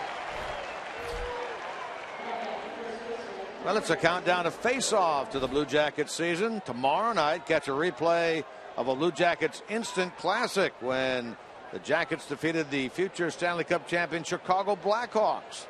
Blue Jackets season starts on October the 9th, and they face off against the New York Rangers at Nationwide Arena. That's a beautiful place up there, Nationwide Arena, and the Arena District in Columbus. Good luck to the Blue Jackets this year. We need an insight. We can go to Brian Giesenslaw for that.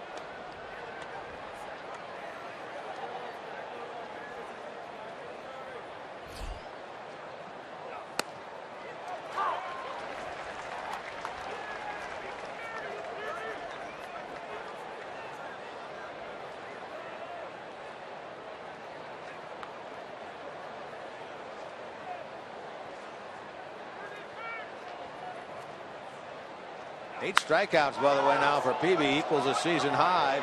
Votto put a charge into this ball. He's going to get himself an extra base hit. Short hop the wall out there. Joey into second with a double. It's the 3rd extra base hit for the Reds in this game. For Joey Votto, double number 32. Joey hits this ball so hard that it looks like it's going to curve one way, and it comes back and curves the other. Watch Pagan. He's cutting to the right center field and then realizes, whoops, that ball's coming the other way. Well, maybe that'll help Joey Votto get out of the little doldrums that he has been in. 275th career double for Votto, who's had 2 years in his career where he's reached 40 or more. And by the way, that's now 35 straight games in which he has reached base safely, either via a hit, a walk, or been hit by a pitch. His longest of this year, and he's 5 away, actually 6 away now from tying his career best, which he had back in 2010 when he reached base in 41 straight games. That's a fair ball. That'll get the Reds on the board. Phillips' second hit of the night will also be his second extra base hit of this game. Votto scores. Phillips gets RBI number 63. Reds touch the dish for the first time tonight, and it's 4-1. Brandon now has doubles down to each line. The right field line double the first time up. This one down the left field line plates a run. Little hanger breaking ball right on the inside corner. That'll get the bullpen going for the Giants. Bruce Bochy, as we have noticed already in this 2-game set, has gone to the bullpen early and often.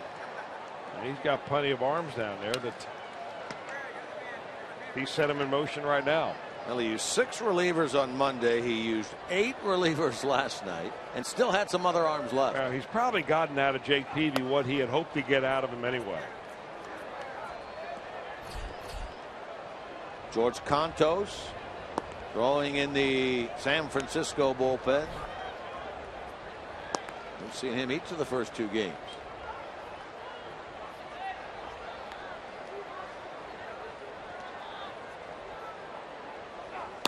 Peavy looking to put back-to-back 1-run efforts together. His last time out in a win against the Padres, he allowed a run, 2 hits in 7 innings. And here he is tonight, 1 out away from a 1-run, 5-hit, 6-inning effort. Frazier has popped up, grounded out.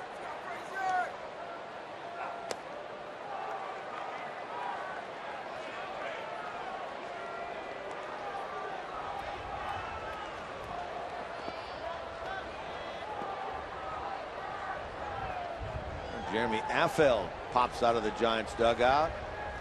The left-hander jogs down toward the bullpen as well. There's the former Red.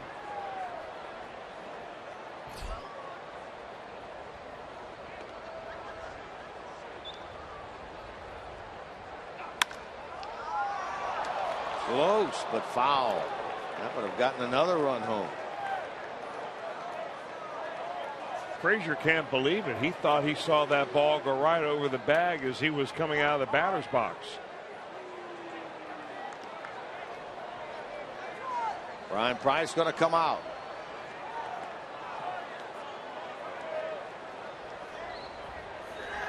Fair foul balls in the outfield only can be challenged.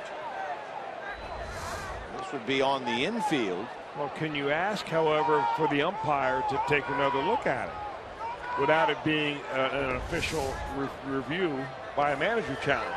Well, umpire discretion includes a home run, home plate collision, and record keeping such as balls and strikes and the like. I don't know that you can. And you can challenge fair or foul in the outfield down one of the lines, but not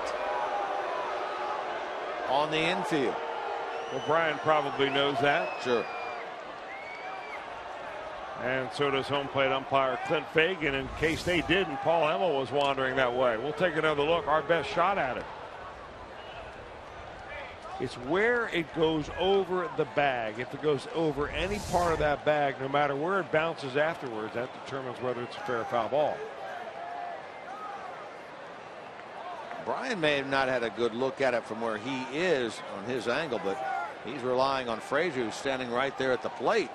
Frazier standing, running, or at least moving in a way towards first. Third base coach doesn't have any better shot at it either. Yeah. Ball 4. So after getting the first 2 here in the 6th, Peavy gives up the double to Votto, the double to Phillips, the walk to Frazier. And that's going to be all for Jake Peavy. Bruce Bochy on his way to the mound. We recognize that walk. He did it 4 times in 1 inning yesterday. Yes, he did. Right-hander Contos, left-hander Affel throwing in the bullpen. The switch hitting Ramon Cabrera is due up. Jake Peavy a little bit animated out there with Bruce Bochy as they discuss things. Peavy has talked him out of it. How about that? Whether Bruce Bochy had his mind made up or not, we'll never know. We do know this, that Jake Peavy seemed to be doing a lot of the talking during that conversation, and the veteran stays in the game to get Cabrera, who walks to the plate. Let's see if Ramon has come up with some magic on a couple of different occasions when he had to fill in for Votto on that at bat a week ago, and Joey was thrown out, got his first big league hit. Whether it be Monday here when he went 4 for 4, or last night with that pinch hit 2-run single. Can he do it again here? He represents the tying run. Runners go, pitch a ball, throw it out in the third is high, double steal Reds. Phillips gets stolen base 21 over third. Frazier, number 13, down at second. He got a good jump against Peavy. Now a little old single will make it a 1-run game.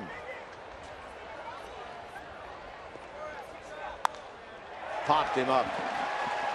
This will get Peavy 6 innings of 1-run baseball, and the inning is over. Reds strand 2. They've left 5, but they get on the board. Middle of the 6th. Reds down 4-1.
Division showdown. First in the National League, the Cardinals face the Cubs. Then in the American League, the division-leading Royals square off against the Tigers in a game you can only see on Fox Sports 1. Coverage begins at 12:30 Eastern on Fox, 7 p.m. Eastern on Fox Sports 1. Both games will be streaming live on Fox Sports Go. Cardinals with that win today over Milwaukee now have 91 wins. They've had the most wins in the big leagues seemingly all year from the first week of the season. How about Jake Peavy? Apparently Bruce Bochy had no intention of taking Peavy out of the game when he went out there. Not only did he stay in the game, and now here he is batting for himself. I'm stunned by that, but powers of persuasion. Jake Peavy's learned a lot about things along the way. Maybe he told Bruce, look, I'll let you borrow my duck boat for a while if you leave me stay in here. I'll invite you down to my trolley car bar.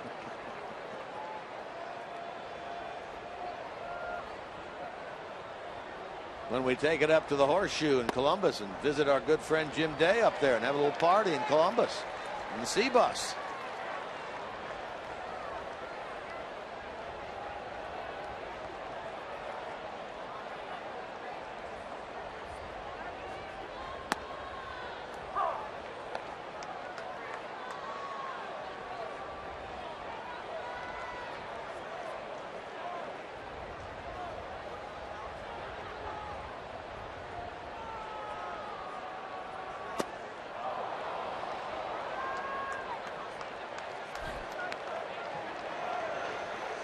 He strikes out, so he's struck out, homered, and struck out in tonight's game.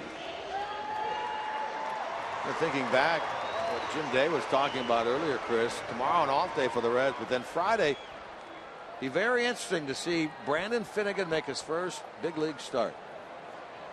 I'm looking forward to it. I know there are a lot of people in Reds country that are looking for it, and including, I would imagine, the general manager, Walt Jocketty, and his guys that have come along. They're going to have a lot of meetings in Milwaukee, and so far so good in return for Johnny Cueto, and Finnegan can even make it better. Finnegan showed up in Cincinnati once the AAA season was over. There was a mini news conference, and he was asked the question, you had your druthers start or relief, and he said, no question, start. I've been a starter my entire life. That's where I want to be. So he'll be in the right mindset for sure. Well, he's looked good in relief. I mean, he's got a nice crisp fastball, good sharp breaking ball. His changeup, of course, he also throws that. And he's a kid with a lot of confidence.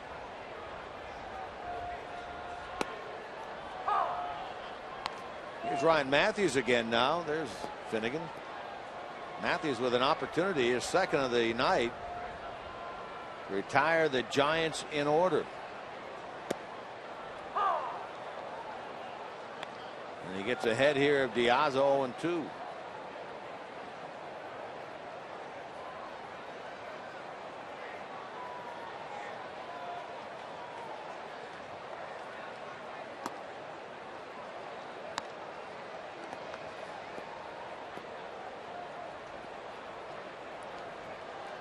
Final off day of the season, by the way, for the Reds tomorrow in Milwaukee, due to the fact that the scheduled off day on the 28th being taken up by that makeup game in D.C. Hammered to right by Diaza, the speedy outfielder, getting himself a double. Second hit of the night. He's been on for the third time. So that elusive 1-2-3 inning by Reds pitching eludes them here again. Diaz's second double as a Giant, 14th overall this year.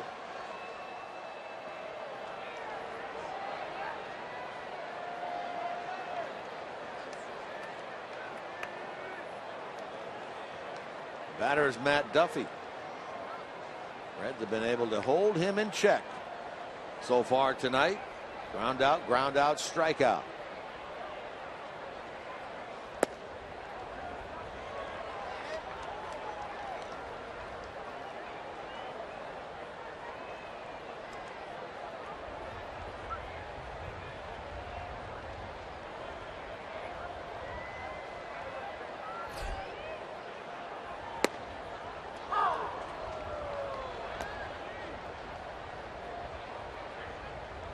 Duffy, just a couple of years in the minor leagues for the Giants before making his big league debut last year. He's always been a good hitter. Skipped AAA. Chris was talking about that during this series. His last full minor league year last year, he hit .332 playing for the Richmond team. That was in Double-A. That's the Richmond Squirrels. That's a ballpark that you probably played some in. What, the Diamond? Well, the Diamond wasn't there when I was there. Parker Field, was that what it was? Parker Field was there. It leaked when it rained. Oh, just like Chase Field. It leaks when it rains.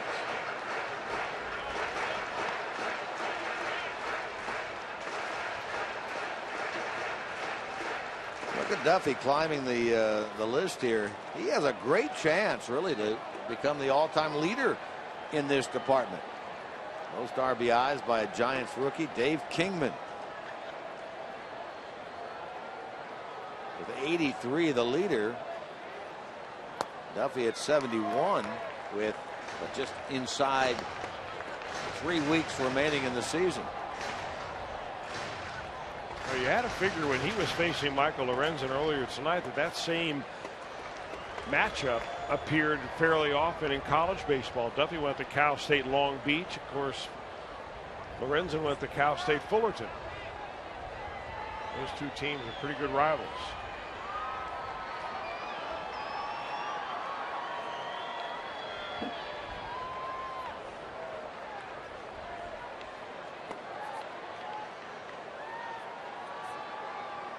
Walking lead out at second. And there goes Diaza to third. Matthews walks Duffy. And action out in the Reds bullpen. Ryan Price emerges from the dugout. Tony Cingrani is the man who has been throwing in the bullpen. And Tony Cingrani has been hailed by Jordan Baker, the first base umpire, to enter this game. So the Reds will make a pitching change here in the bottom of the 6th inning. This will go down as our Skyline Chili call to the bullpen.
Your strongest fan photo to hashtag Ohio Data Strong Fan.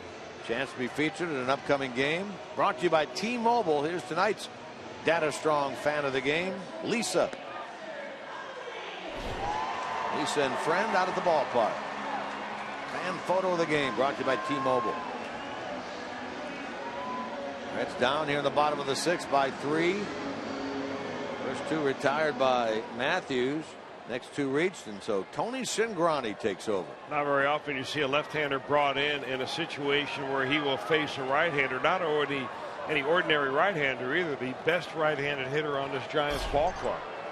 Lifetime, Cingrani has faced him. 1 for 8 is Buster Posey against Cingrani. And that really shows you the unusual asset that Cingrani can be in a bullpen for the Reds going forward. He probably would like to be a starter. If you ask him deep inside, he wants to start. Problem for Cingrani is keeping him healthy. Maybe they think pitching out of the bullpen will be a little better shot at that. Boy, when he gets his fastball going though and throws it up around the letters, awfully tough to hit. It's 2 foul balls on the bat of Posey, and it's ahead, no balls, and 2 strikes. Yeah, not real great swings either.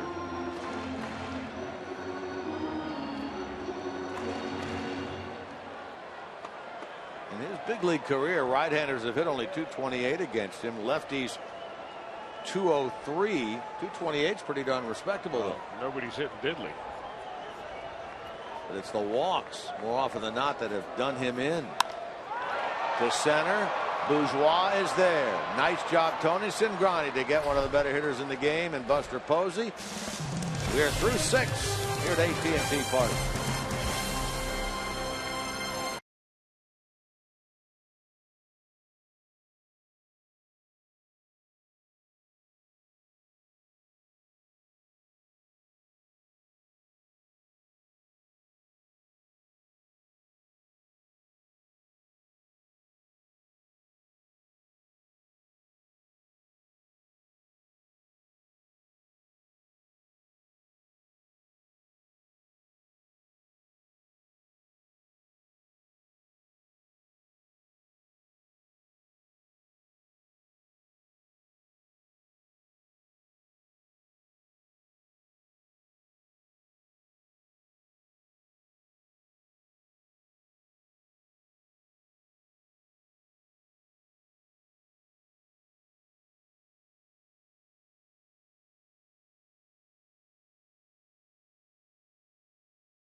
4 innings of the game. An RBI single by Posey in the first got it started.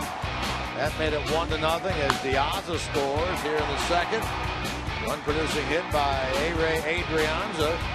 Scored Bird to make it 2-0. Then Bird himself with a triple scored Brandon Belt. This ball over the head of Broussard and right. Belt scored to make it 3-0. And then Jake Peavy, the 9th home run by a Giants pitcher this year, made it 4-0 San Francisco after 4. Reds get on the board with this run-producing double by Phillips that followed a 2-out double by Votto, who scored 4-1. And that's where we are now into the 7th inning. Our Honda game summary. Jake Peavy trying to equal what he did his last time out when he went 7, allowed 1 run against the Padres. Tonight, 1 run and 6. He has struck out 8, equaling a season high, and he gets Suarez here to start the 7th.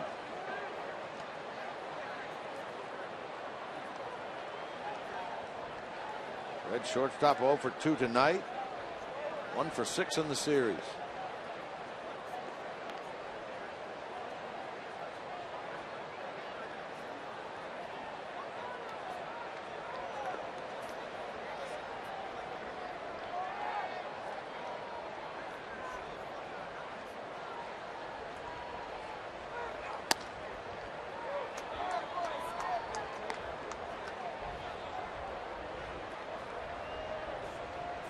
Right-hander Corey Guerin throwing in the Giants bullpen along with the lefty Javier Lopez.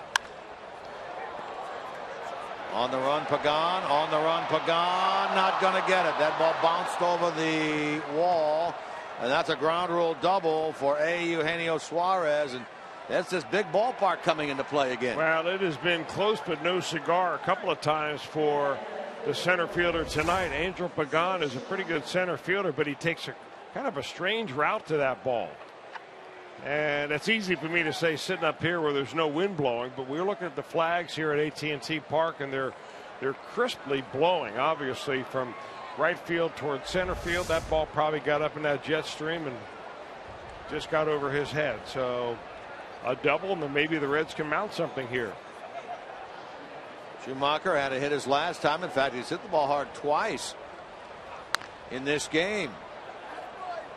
Nice charging catch out in right field by Bird. Took a hit away from Schumacher in the 3rd. Solid single up the middle in the 5th. There's the breeze Chris is talking about. Those poles out in right center, right above that 421 mark out in right center field.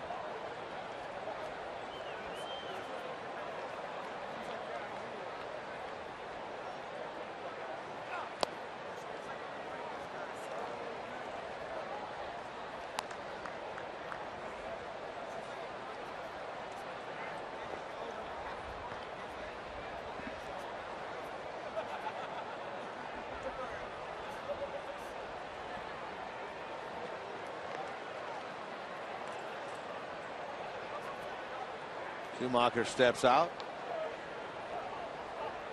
This 2015 season, the 11th year in the big leagues for Schumacher. 3rd different team, long-time Cardinal, 1-year Dodger, 2nd year with the Reds.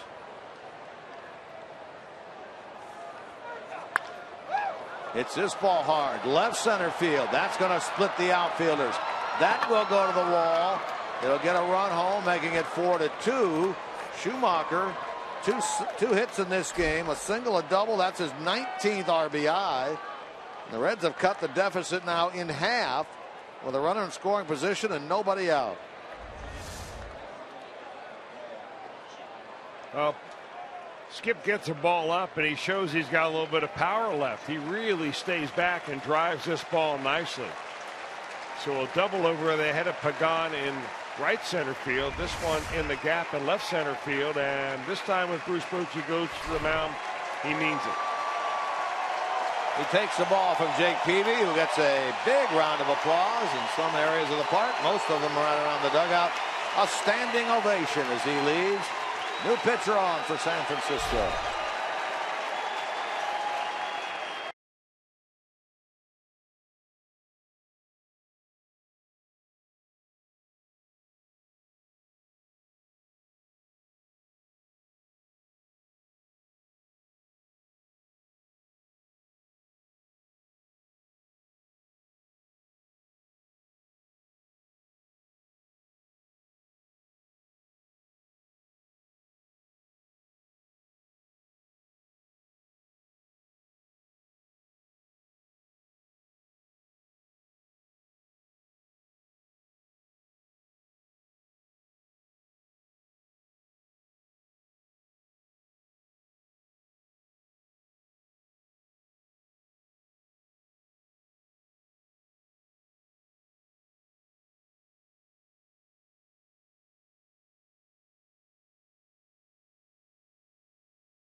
Will not equal what he did in his last start against the Padres, but still he got a good hand as he leaves the game, giving up 2 runs thus far. The runner at second, Schumacher, is his.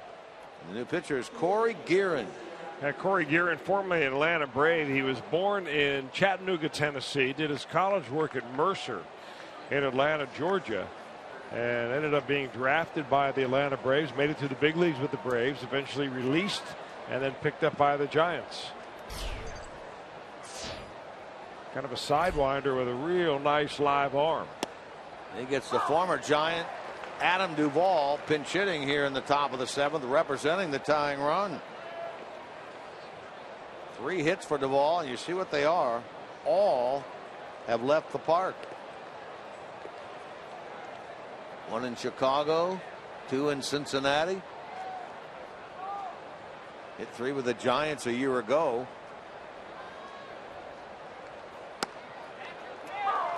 He finds himself down 2 strikes very quickly.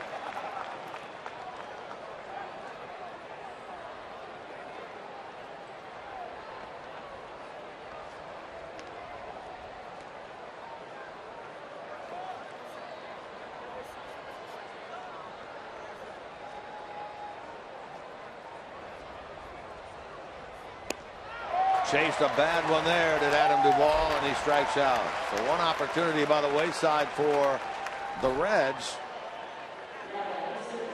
And now Guerin will get a look at Jason Bourgeois. 9 strikeouts now for Giants pitching tonight. You know, those are the kind of the at-bats that you look at when you are evaluating a young player. I mean, Jay Bell, Brian Price, Don Long are all watching Adam Duvall in the batter's box right there. I mean, his main job right there is to get that runner to third base. Did not have a good at bat. Well, you're right. Guerin kind of whips that ball in there, doesn't he? Yeah, I imagine it's very difficult to see from a right-hander standpoint. He's been injured. He missed the entire 2014 season with some injuries. Signed a minor league deal with the Giants.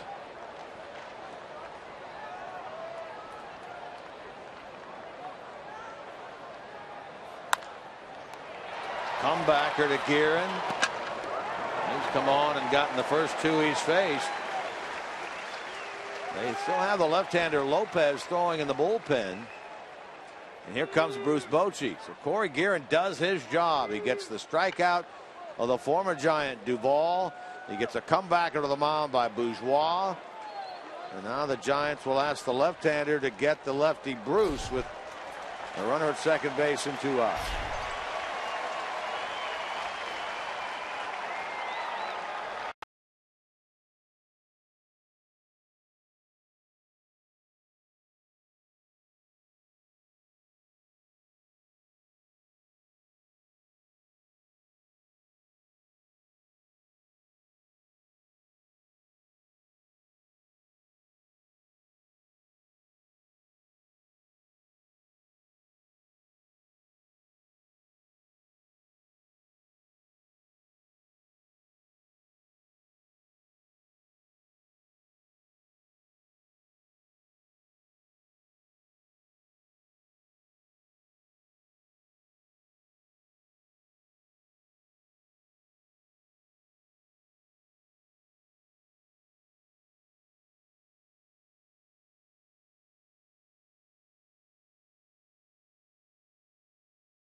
He represents, Chris, the tying run in the game. Is that the view from Alcatraz?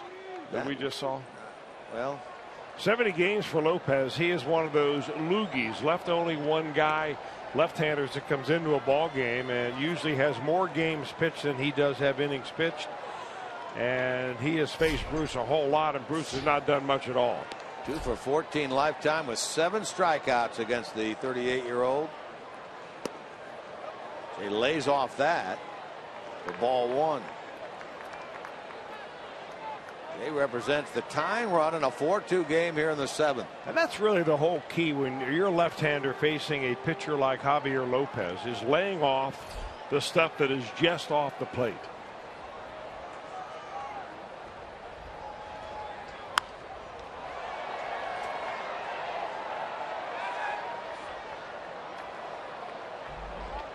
Like that.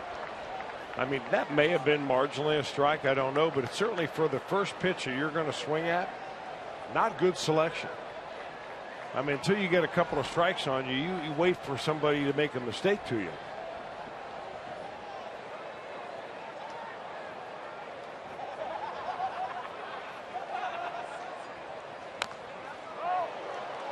Now Bruce in the hole, 1 and 2.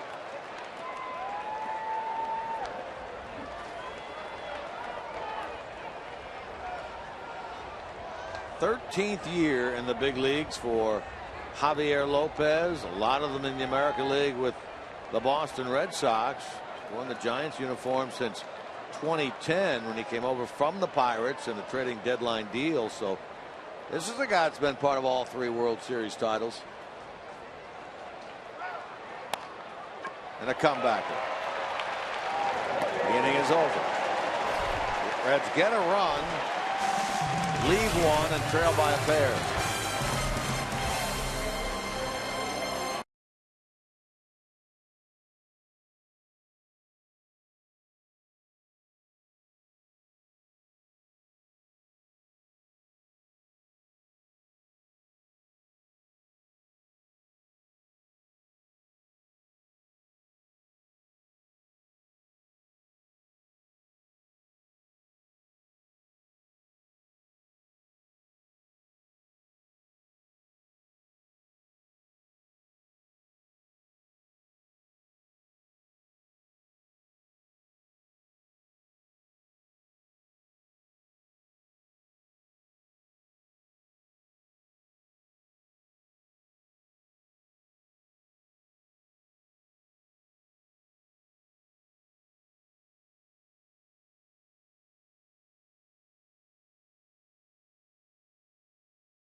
Let's go. I'm Jim Day. Time now for our Miller Time moment. It's brought to you by Miller Lite. September 16th, 1988. That's when Tom Browning pretty much had his name changed from just Tom Browning to Mr. Perfect Tom Browning.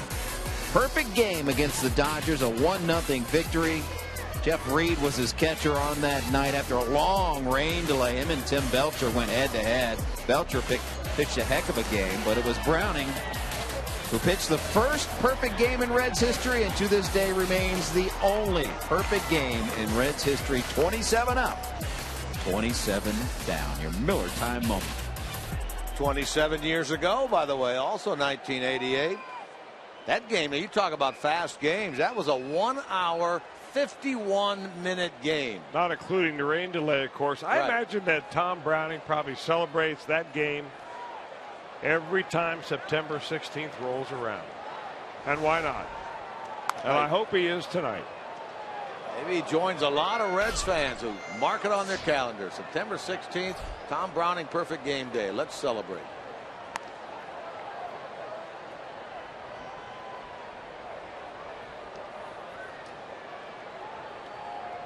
Bert Badenhop is the 5th Reds pitcher in this ball game. The Reds used 7 last night. They used 6 on the first night. So this has been a series where a lot of pitchers have had a chance to show their wares.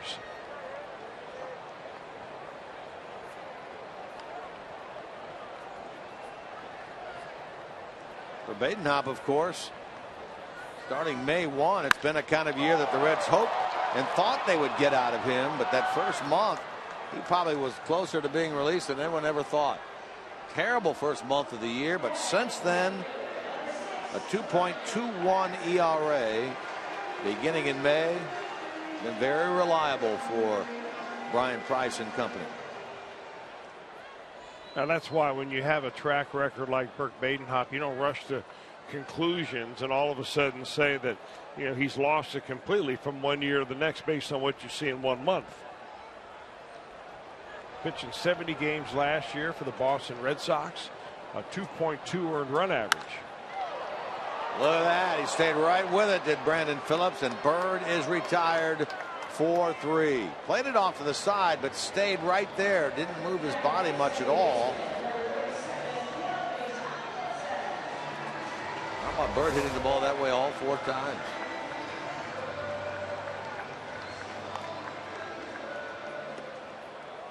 Third straight inning now that the first 2 Giants have been retired.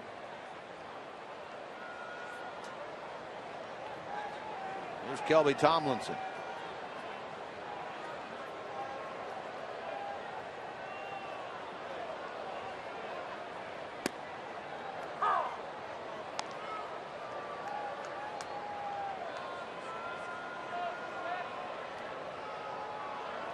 Hit his last time. He's 1 for 3 in the series. 3 hits, 11 at bats. Now the Hoppa is a strike away from retiring the Giants in order for the first time tonight.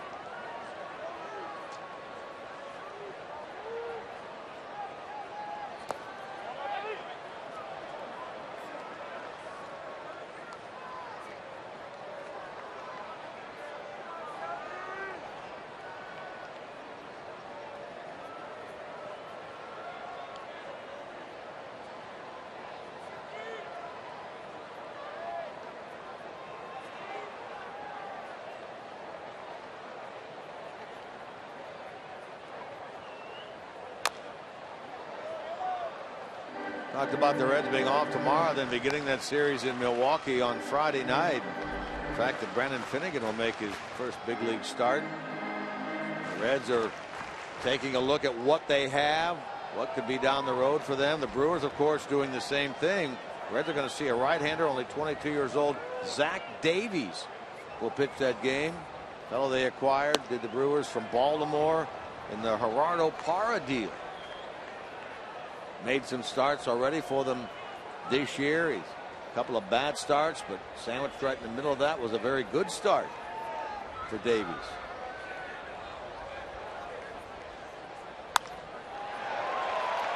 How about another hit for Tomlinson? 3 innings in a row. The first 2 Giants have gone down, and 3 innings in a row they've come up with a 2-out base hit. Here's A-Ray Adrianza.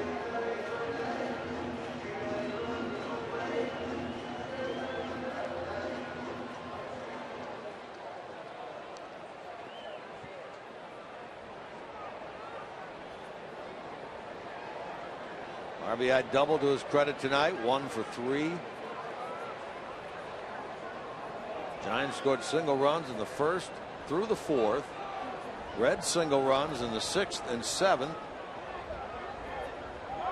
Runner goes. Here's the throw, and it comes out of the glove of the shortstop. Throw had a little bit of a tail to it from Cabrera. Suarez had it for a moment.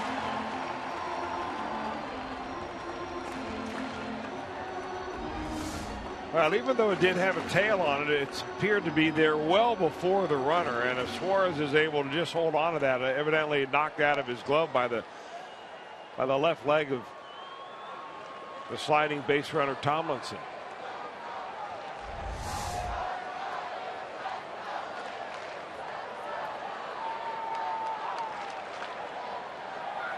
Adrian's a chance now for the Giants to get a run back. 4-2 in the bottom of the 7th.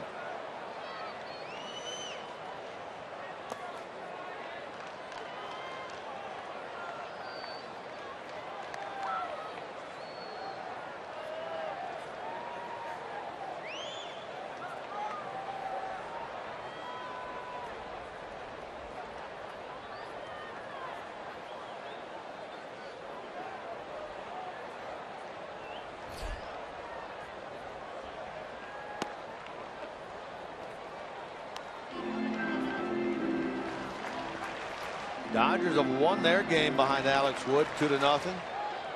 Already completed at Dodger Stadium against the Rockies. 2-hour, 8-minute game. Kenley Jansen saved his 32nd. Dodgers win their 84th. Bourgeois moving back. Bourgeois still on the run. Bourgeois not going to get it. Giants get a run back. Adrianza, the speedy one, heads to third. In there with a head-first slide. And it's 5-2 San Francisco. A double, a triple, and 2 RBIs tonight for A-Ray Adrianza. Boy, this inning started really well for Burt Badenhop. A couple of easy outs, a line drive to left, the ground ball hit hard but still fielded by Phillips. So 2 out, nobody on. A little scratch hit by Tomlinson, and then this ball. I'll tell you one thing that we have seen tonight. Balls that have gotten up into the outfield here at AT&T Park tonight have really taken off. Andrew Pagan has burned a couple of times. That one just kept going and going. I thought off the bat the Bourgeois was going to catch it no problem. But there is a strong wind blowing, and it's got a little bit of mist going with it. Jarrett Parker will pinch hit for Javier Lopez. But Parker, he had the pinch hit home run last night. His first big league home run came in the 5th inning against Ryan Matthews. Here he finds himself down quickly, 2 strikes.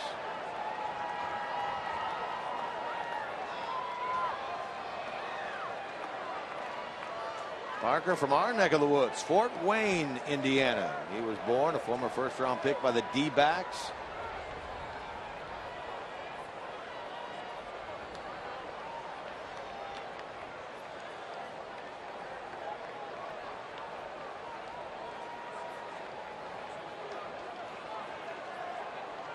I stand corrected on that. That's Jared Parker. This is Jarrett Parker. He is from Virginia. Played at UVA. Drafted by the Giants.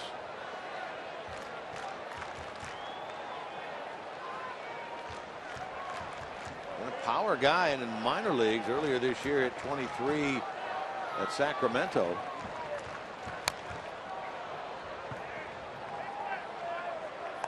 Here's that first big league home run last night against Ryan Matthews. Well, he's got plenty of power. We were watching him taking batting practice the first couple of days, and I mean, he was doing that regularly. Big difference, though, against a big league pitcher in a real game. That home run gave the Giants a 4-3 lead in the 5th inning last night. He strikes out here. So Badenhop does give up a run. Gets the strikeout to end the inning. We move to the 8th. Giants up 5-2.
AT&T Park, coming from the Bay Area, off beyond the right field wall. Across the outfield, headed toward left field. The big glove out there that way. Big Coca-Cola bottle. Mike Broadway into the game. Votto leads it off here in the 8th. Reds down now 3 again at 5-2.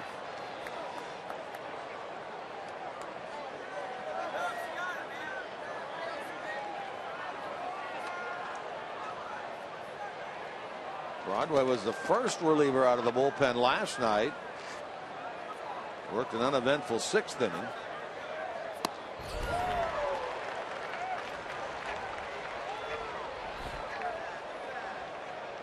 Votto down 2 strikes. Had to hit a double with 2 out in the 6th. Later came in to score on the Phillips 2-base hit. That means he has reached, as we talked about earlier, in 35 consecutive games. Season best for him. Chokes up as he always does on that bat with 2 strikes and gets himself a single into center field. So a good start for the Reds here in the 8th against Broadway, giving them now their 8th hit.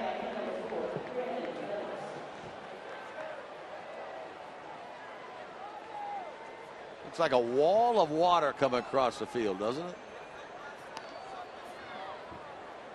I mean, from our perspective, it looks like it's more like a wall of water. I think when you get out there, it's just more like a fine mist. Although the fans are beginning to head at least to undercover. They announced a shellout, but there was a couple of sections there that were fans dressed as seats. Their 398th straight sellout. 41,383. Of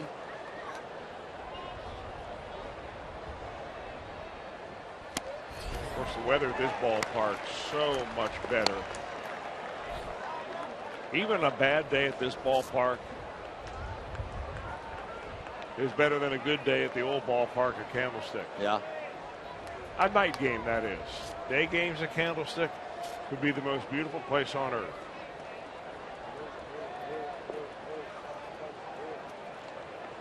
We're always amazed when you come out here how much fun the fans are having at the game. There's a hit by pitch. Phillips gets it in the hip from Broadway. He'll join Votto on the bases. 2 on with nobody out. Will bring the tying run and Frazier to the plate. This pitch was so far inside that Brandon Phillips didn't know whether to try to back out of it or go forwards out of it. He just kind of froze right there, and that ball got him on the leg.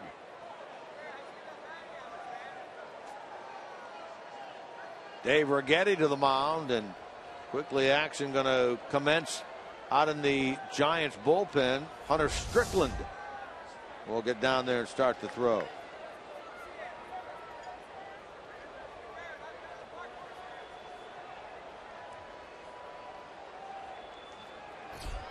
They're talking about the fact that when you come out here to San Francisco, the fans always seem to be having such a great time in the ballpark, outside the ballpark, and it carries over to spring training. I mean, the place in spring training in Scottsdale is just one big party, isn't it? They average about 12,000 people a game in their spring training. Of course, you win 3 World Series, and your fans will start to travel with you, especially when your spring training home is in Scottsdale, Arizona, and they travel there. They stay alive here because the weather is cool.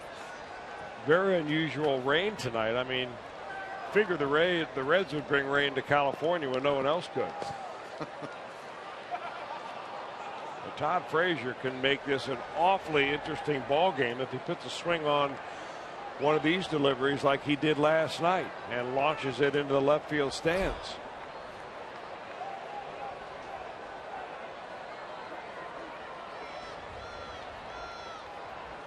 Speaking of the rain, let's go down to Jim Day for more on that. Jim. Well, the Reds batting practice was called off today because of rain. They actually put the tarp on the field, and to talk about how rare it is here, grounds crew tells me that's the first time the tarp has been out all year.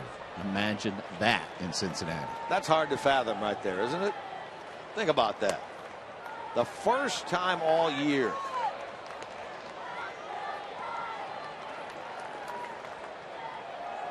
Reds have only had one homestand all year where there wasn't a rain delay involved of some sort. Short, long, what have you. They probably called for the grounds crew, the tarp crew here to roll out the tarp, and people were looking at each other saying, I don't know, Mama, am I part of that? Yeah, you're probably right. But unfortunately, the lack of rain here, no laughing matter for those people that live in California. Horrendous forest fires about 100 miles north of San Diego. Hundreds of homes being burned down. Thousands of people being now without a place to go, losing every one of their items that they know that they've owned. 3-0 pitch.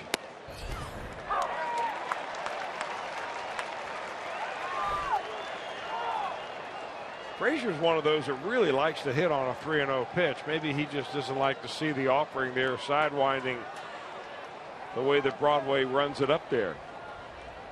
Pretty good numbers on a 3-1 count, 4 for 11, a couple of home runs. Tying run with nobody out. And now they're loaded. Walk given to Frazier, follows the hit batsman of Phillips, follows the single by Votto. Bases loaded, nobody out. Double barrel action in the Giants bullpen. Jeremy Affeldt has joined Hunter Strickland. Here comes Bruce Bochy. Cabrera, the switch hitter, is the man due up. Earlier, he left Peavy in to face Cabrera, popped him up. Now they're going to bring in Hunter Strickland to face Cabrera in the 8th.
Ball again behind by 3 at 5-2, but they have the bases loaded, nobody out. Ramon Cabrera against the new pitcher Hunter Strickland. Hard thrower. He was in the ball game last time. In fact, he drilled Todd Frazier.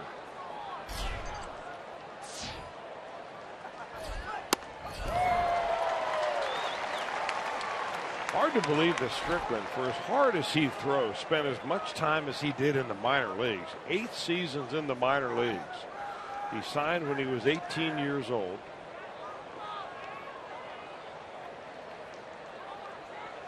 From Zebulon, Georgia. To third. There's an out. There's another one. Votto will score, making it 5-3, but the Giants get the 5-4-3 double play off the bat of Cabrera.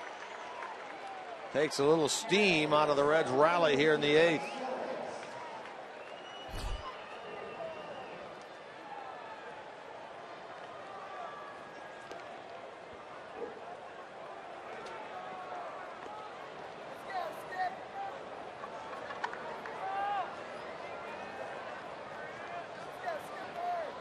Now it's Eugenio Suarez representing the tying run. Phillips over at third base. Suarez doubled his last time. He does that here. He'll be the tying run aboard. Schumacher, who's hit the ball hard tonight, waits on deck.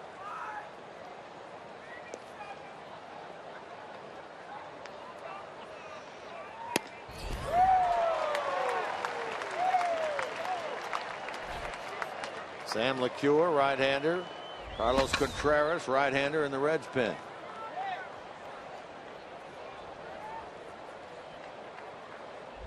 That ball looked like it cut 3 feet.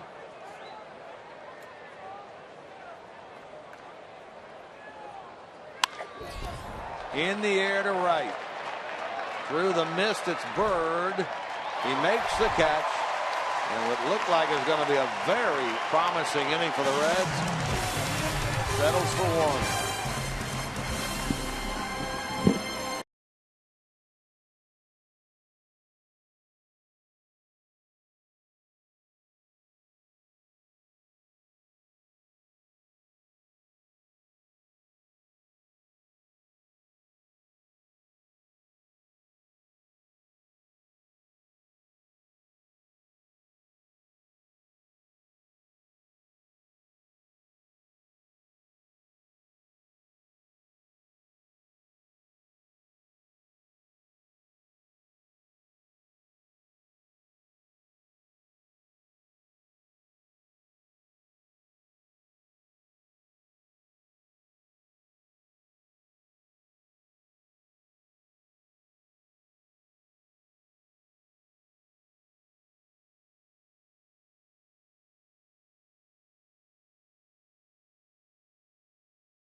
Lucky fans in attendance will win prizes throughout the game. Plus the first 20,000 will receive a 2015 Reds team photo thanks to Snickers and Kroger. For tickets, 513-381-REDS. Select Kroger locations or reds.com/tickets. Postcard entries accepted. Well, with that half inning, we were away. I mean, we had the skies open up, Chris. And it is something that in Cincinnati, you're used to seeing it. You head to the cover and you kind of complain about it. But here, it actually got a standing ovation because they have not seen rain in San Francisco since probably last February. And it is still coming down. At a good pace. We're starting to see some shine on the infield. On the bottom of the eighth, the Reds down 5-3. Carlos Contreras is the new pitcher. This should be interesting. Into left center. Bourgeois battling the rain makes the catch. Got to turn your wipers on. Man, oh man.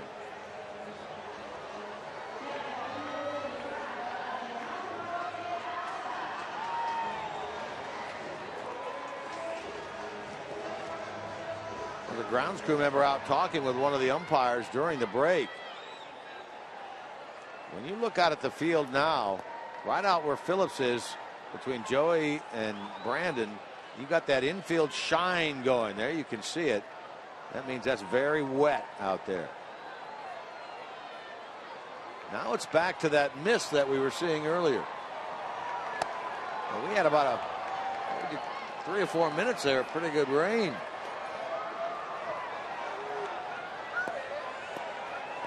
Now it's all but stopped. By California standards, that's a major storm.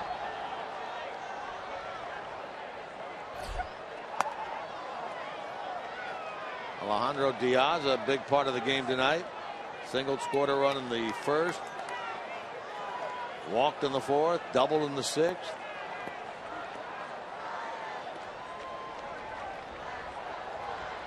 Reds have been out hit 12-8, outscored 5-3.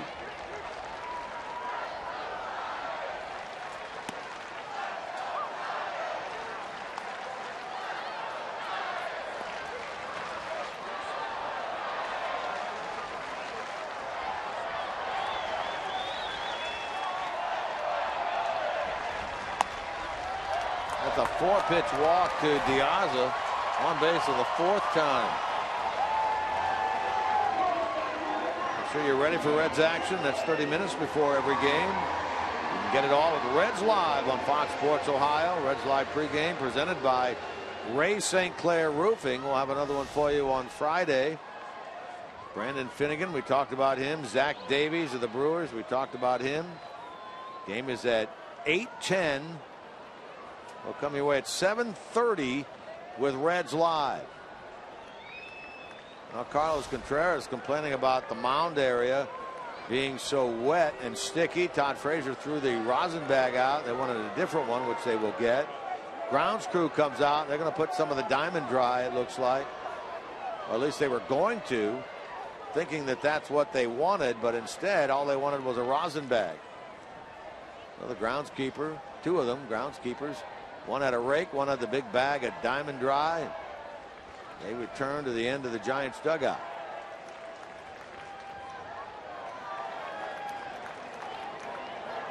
Duffy 0 for 3 with a walk.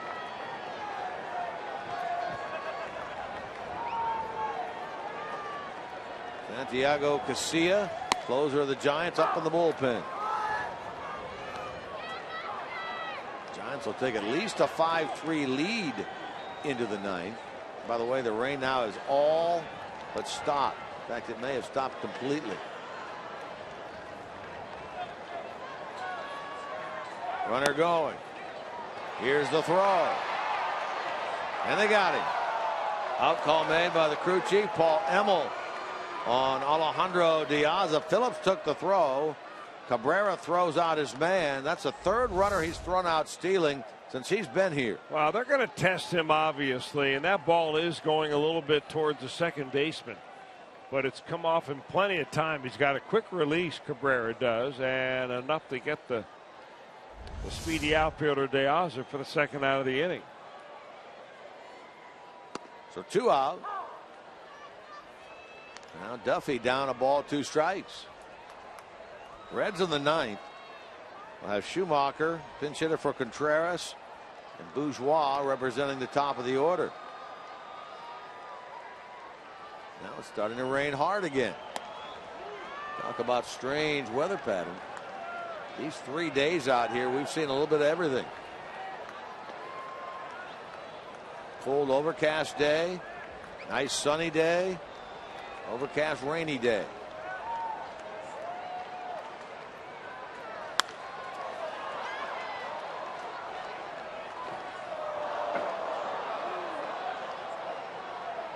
Reds bullpen busy again.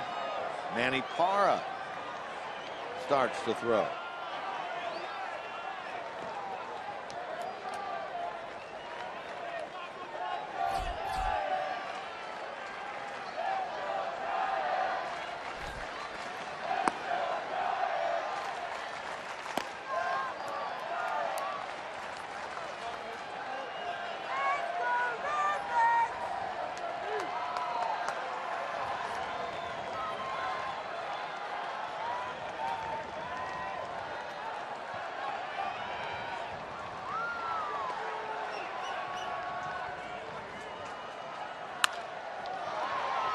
Suarez will field it cleanly. Throw it on line. Duffy is out.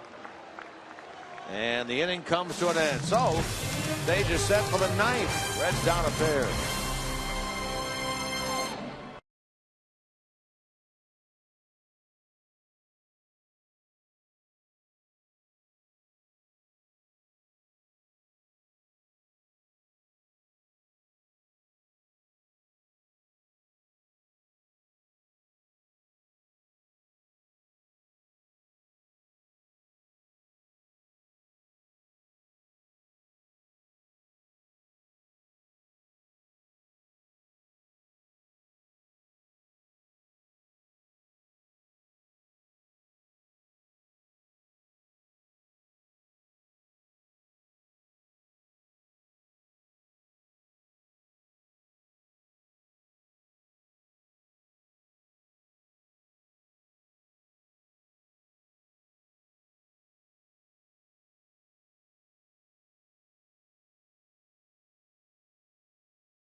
All-inclusive food and beverage package, flat panel TVs, and luxury furnishings.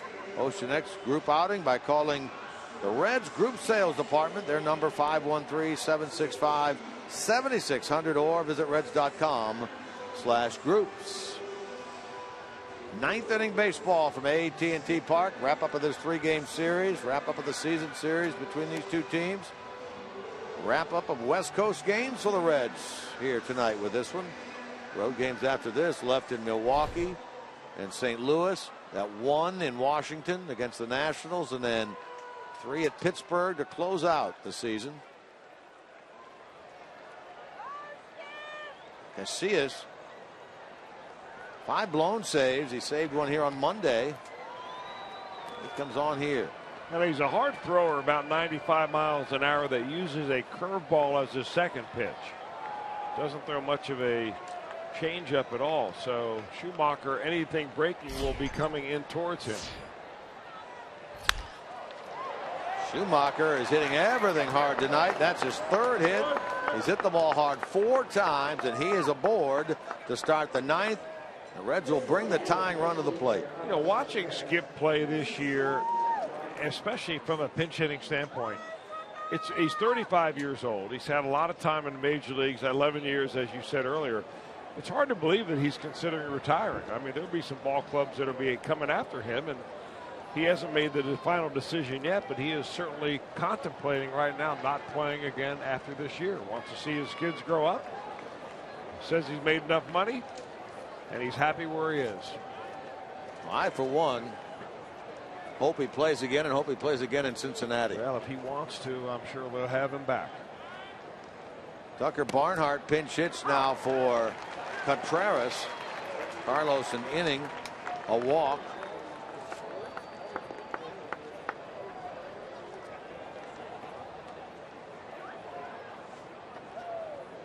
Barnhart this year, .255 overall, but hitless in 7 at bats as a pinch hitter.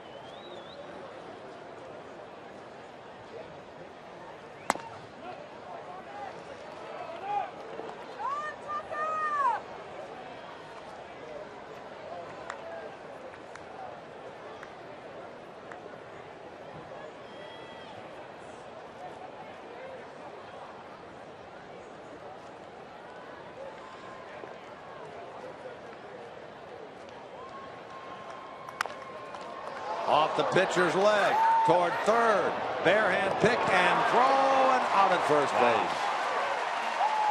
And they go down at 1-5-3. Duffy reacted quickly off that ball that hit the leg of, looked like, of Casilla.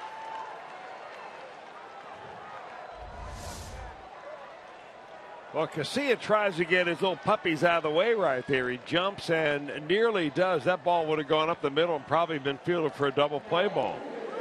A slow track down to first base. Tucker Barnhart running as best he can and does not make it.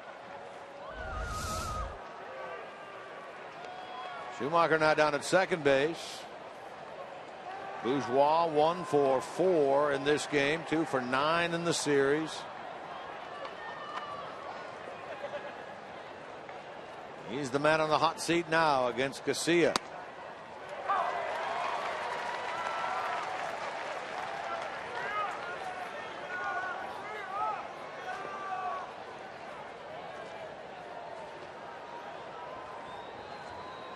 Did not face Casilla on Monday, Jason Bourgeois. Now down 2 strikes.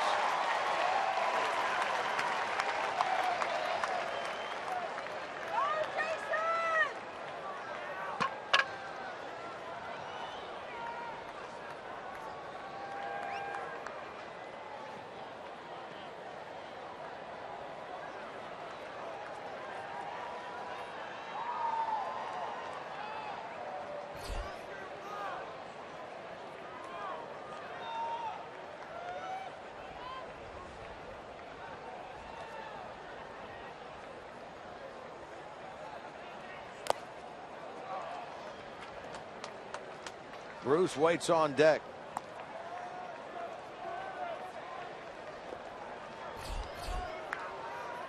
Leadoff base hit up the middle by Schumacher. 1-5-3 out. On a ball that bounced off the pitcher's leg to the third baseman Duffy, retiring the pinch hitter Barnhart. Bourgeois down now. Just in case, the Reds do have action in the bullpen. Sam LeCure is throwing. Base hit center field. Schumacher is going to advance only to third. Second hit of the inning for the Reds. Tying runs aboard. A go-ahead run in Bruce will walk up there now. Well, another nice night for Jason Bourgeois. A triple in the third inning, a base hit right here to keep this rally alive, and no activity in the bullpen. They're going to run down right now and get some left-handers going. I'm surprised they didn't have a left-hander ready for Jay Bruce and Joey Votto.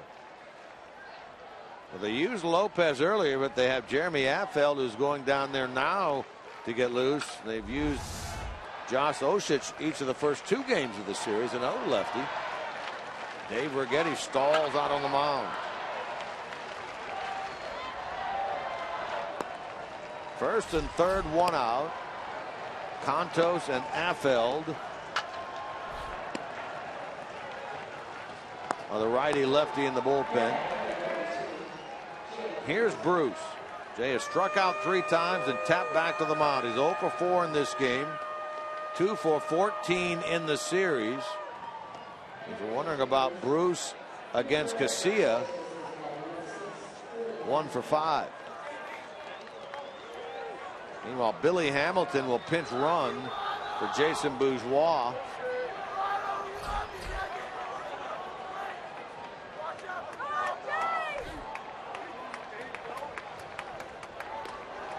Since they probably do not want him to play the field, if this thing goes to the bottom of the 9th, we're more likely than not see Ryan Lamar out in center.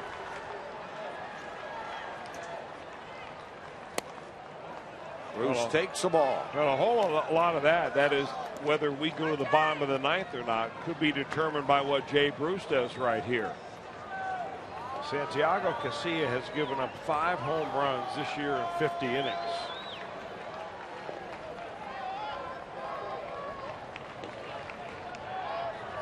Hamilton represents the tying run as Bruce bounces that ball foul.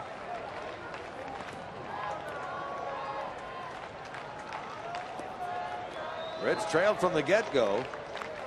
1-0 after 1, 2-0 after 2, 3-0 after 3, 4-0 after 4. Scored single runs in the 6th, 7th, and 8th. Gave up a run in the 7th. Down 5-3, 9th inning.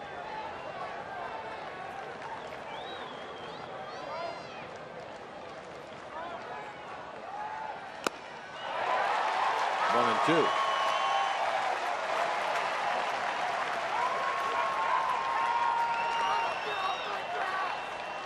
Bruce has already had a hat trick of strikeouts in this ball game. And the good side, 4 of the 5 home runs that Casilla has given up this season have come off the bats of left-handers.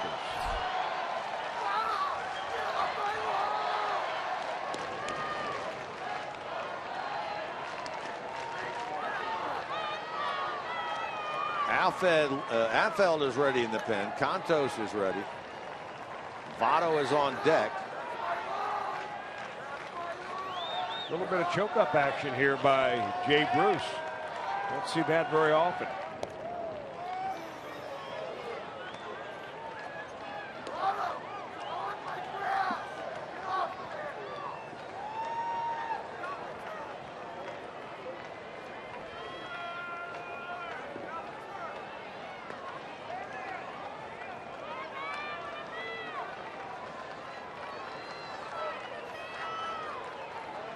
Hamilton running. Bruce strikes out. Throw down. Out call. Reds will certainly challenge this. Oh, yeah. Nothing to lose. Strikeout of Bruce is the second out of the inning. Throw out at second base, if it stands, would be the end of the game. Ryan Price comes out and says, we'll challenge it. And they're going to win this challenge, I think, if that replay is anything. Or are they going to call catcher's interference or batter's interference on Bruce right there. Something odd now going on between the conversation between the home plate umpire. Did Bruce get in the way of Posey on the follow-through? I would say not. No. So here they come now over to the headsets. Yeah, they're just going to go ahead and take another look at that in New York and play at second base, I presume. So this is one of those weird circumstances where you don't know, if you're a home fan, you don't know whether to celebrate or not. Not yet. So all eyes are on Paul Emmel on the left. He's the crew chief.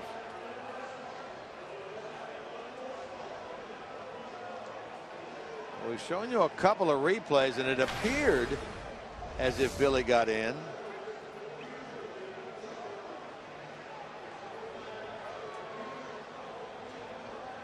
You can't see his foot right there actually touching the base. It's behind the leg of Adrianza.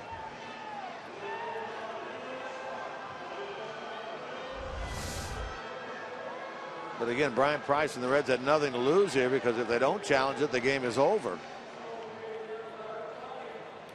The question will be, do they have a piece of video evidence that overturns what they saw? Yeah, they do. They call him safe. So Billy gets the stolen base. And for Hamilton, that's number 57. Third of the night for the Reds. And now a hit by Votto could tie this game. Votto gets life thanks to the overturned call at second base on the steal by Hamilton. Affeld is ready should Bruce Bochy elect to go to him. They'll put Votto on and face Phillips, it appears. Yes, that's what they'll do.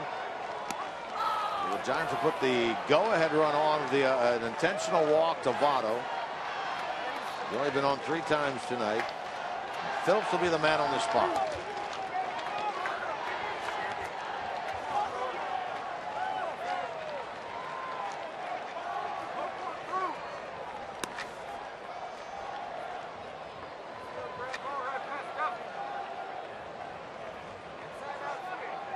Brandon tonight, double back in the second, RBI double in the 6th, hit by a pitch in the 8th. As he usually is, a big part of every Reds game. He'll bat with the bases loaded, 2 out. 2 for 8 lifetime against Casilla. And he's always been a pretty good clutch hitter and a pretty good hitter with the bases loaded. This year with the bases loaded, he's 4 for 9. Runners in scoring position, 301.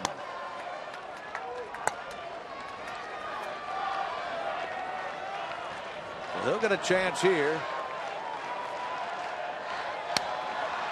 to be the hero for the Reds in the top of the 9th. Down 5-3, bases loaded, 2 out.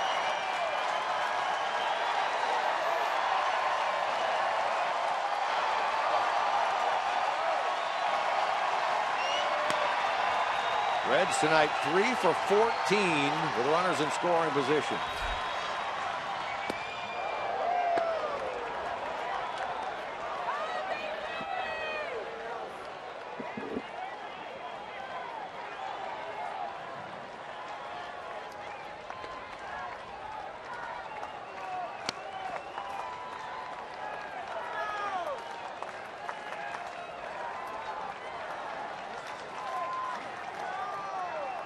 Schumacher over at third. Hamilton out at second. Votto at first. 2-0.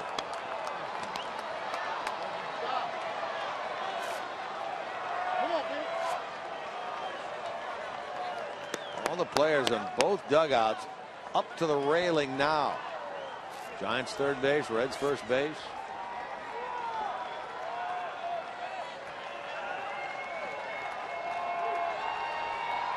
Phillips on the spot. Sitting at 63 runs batted in for the season. 2-1.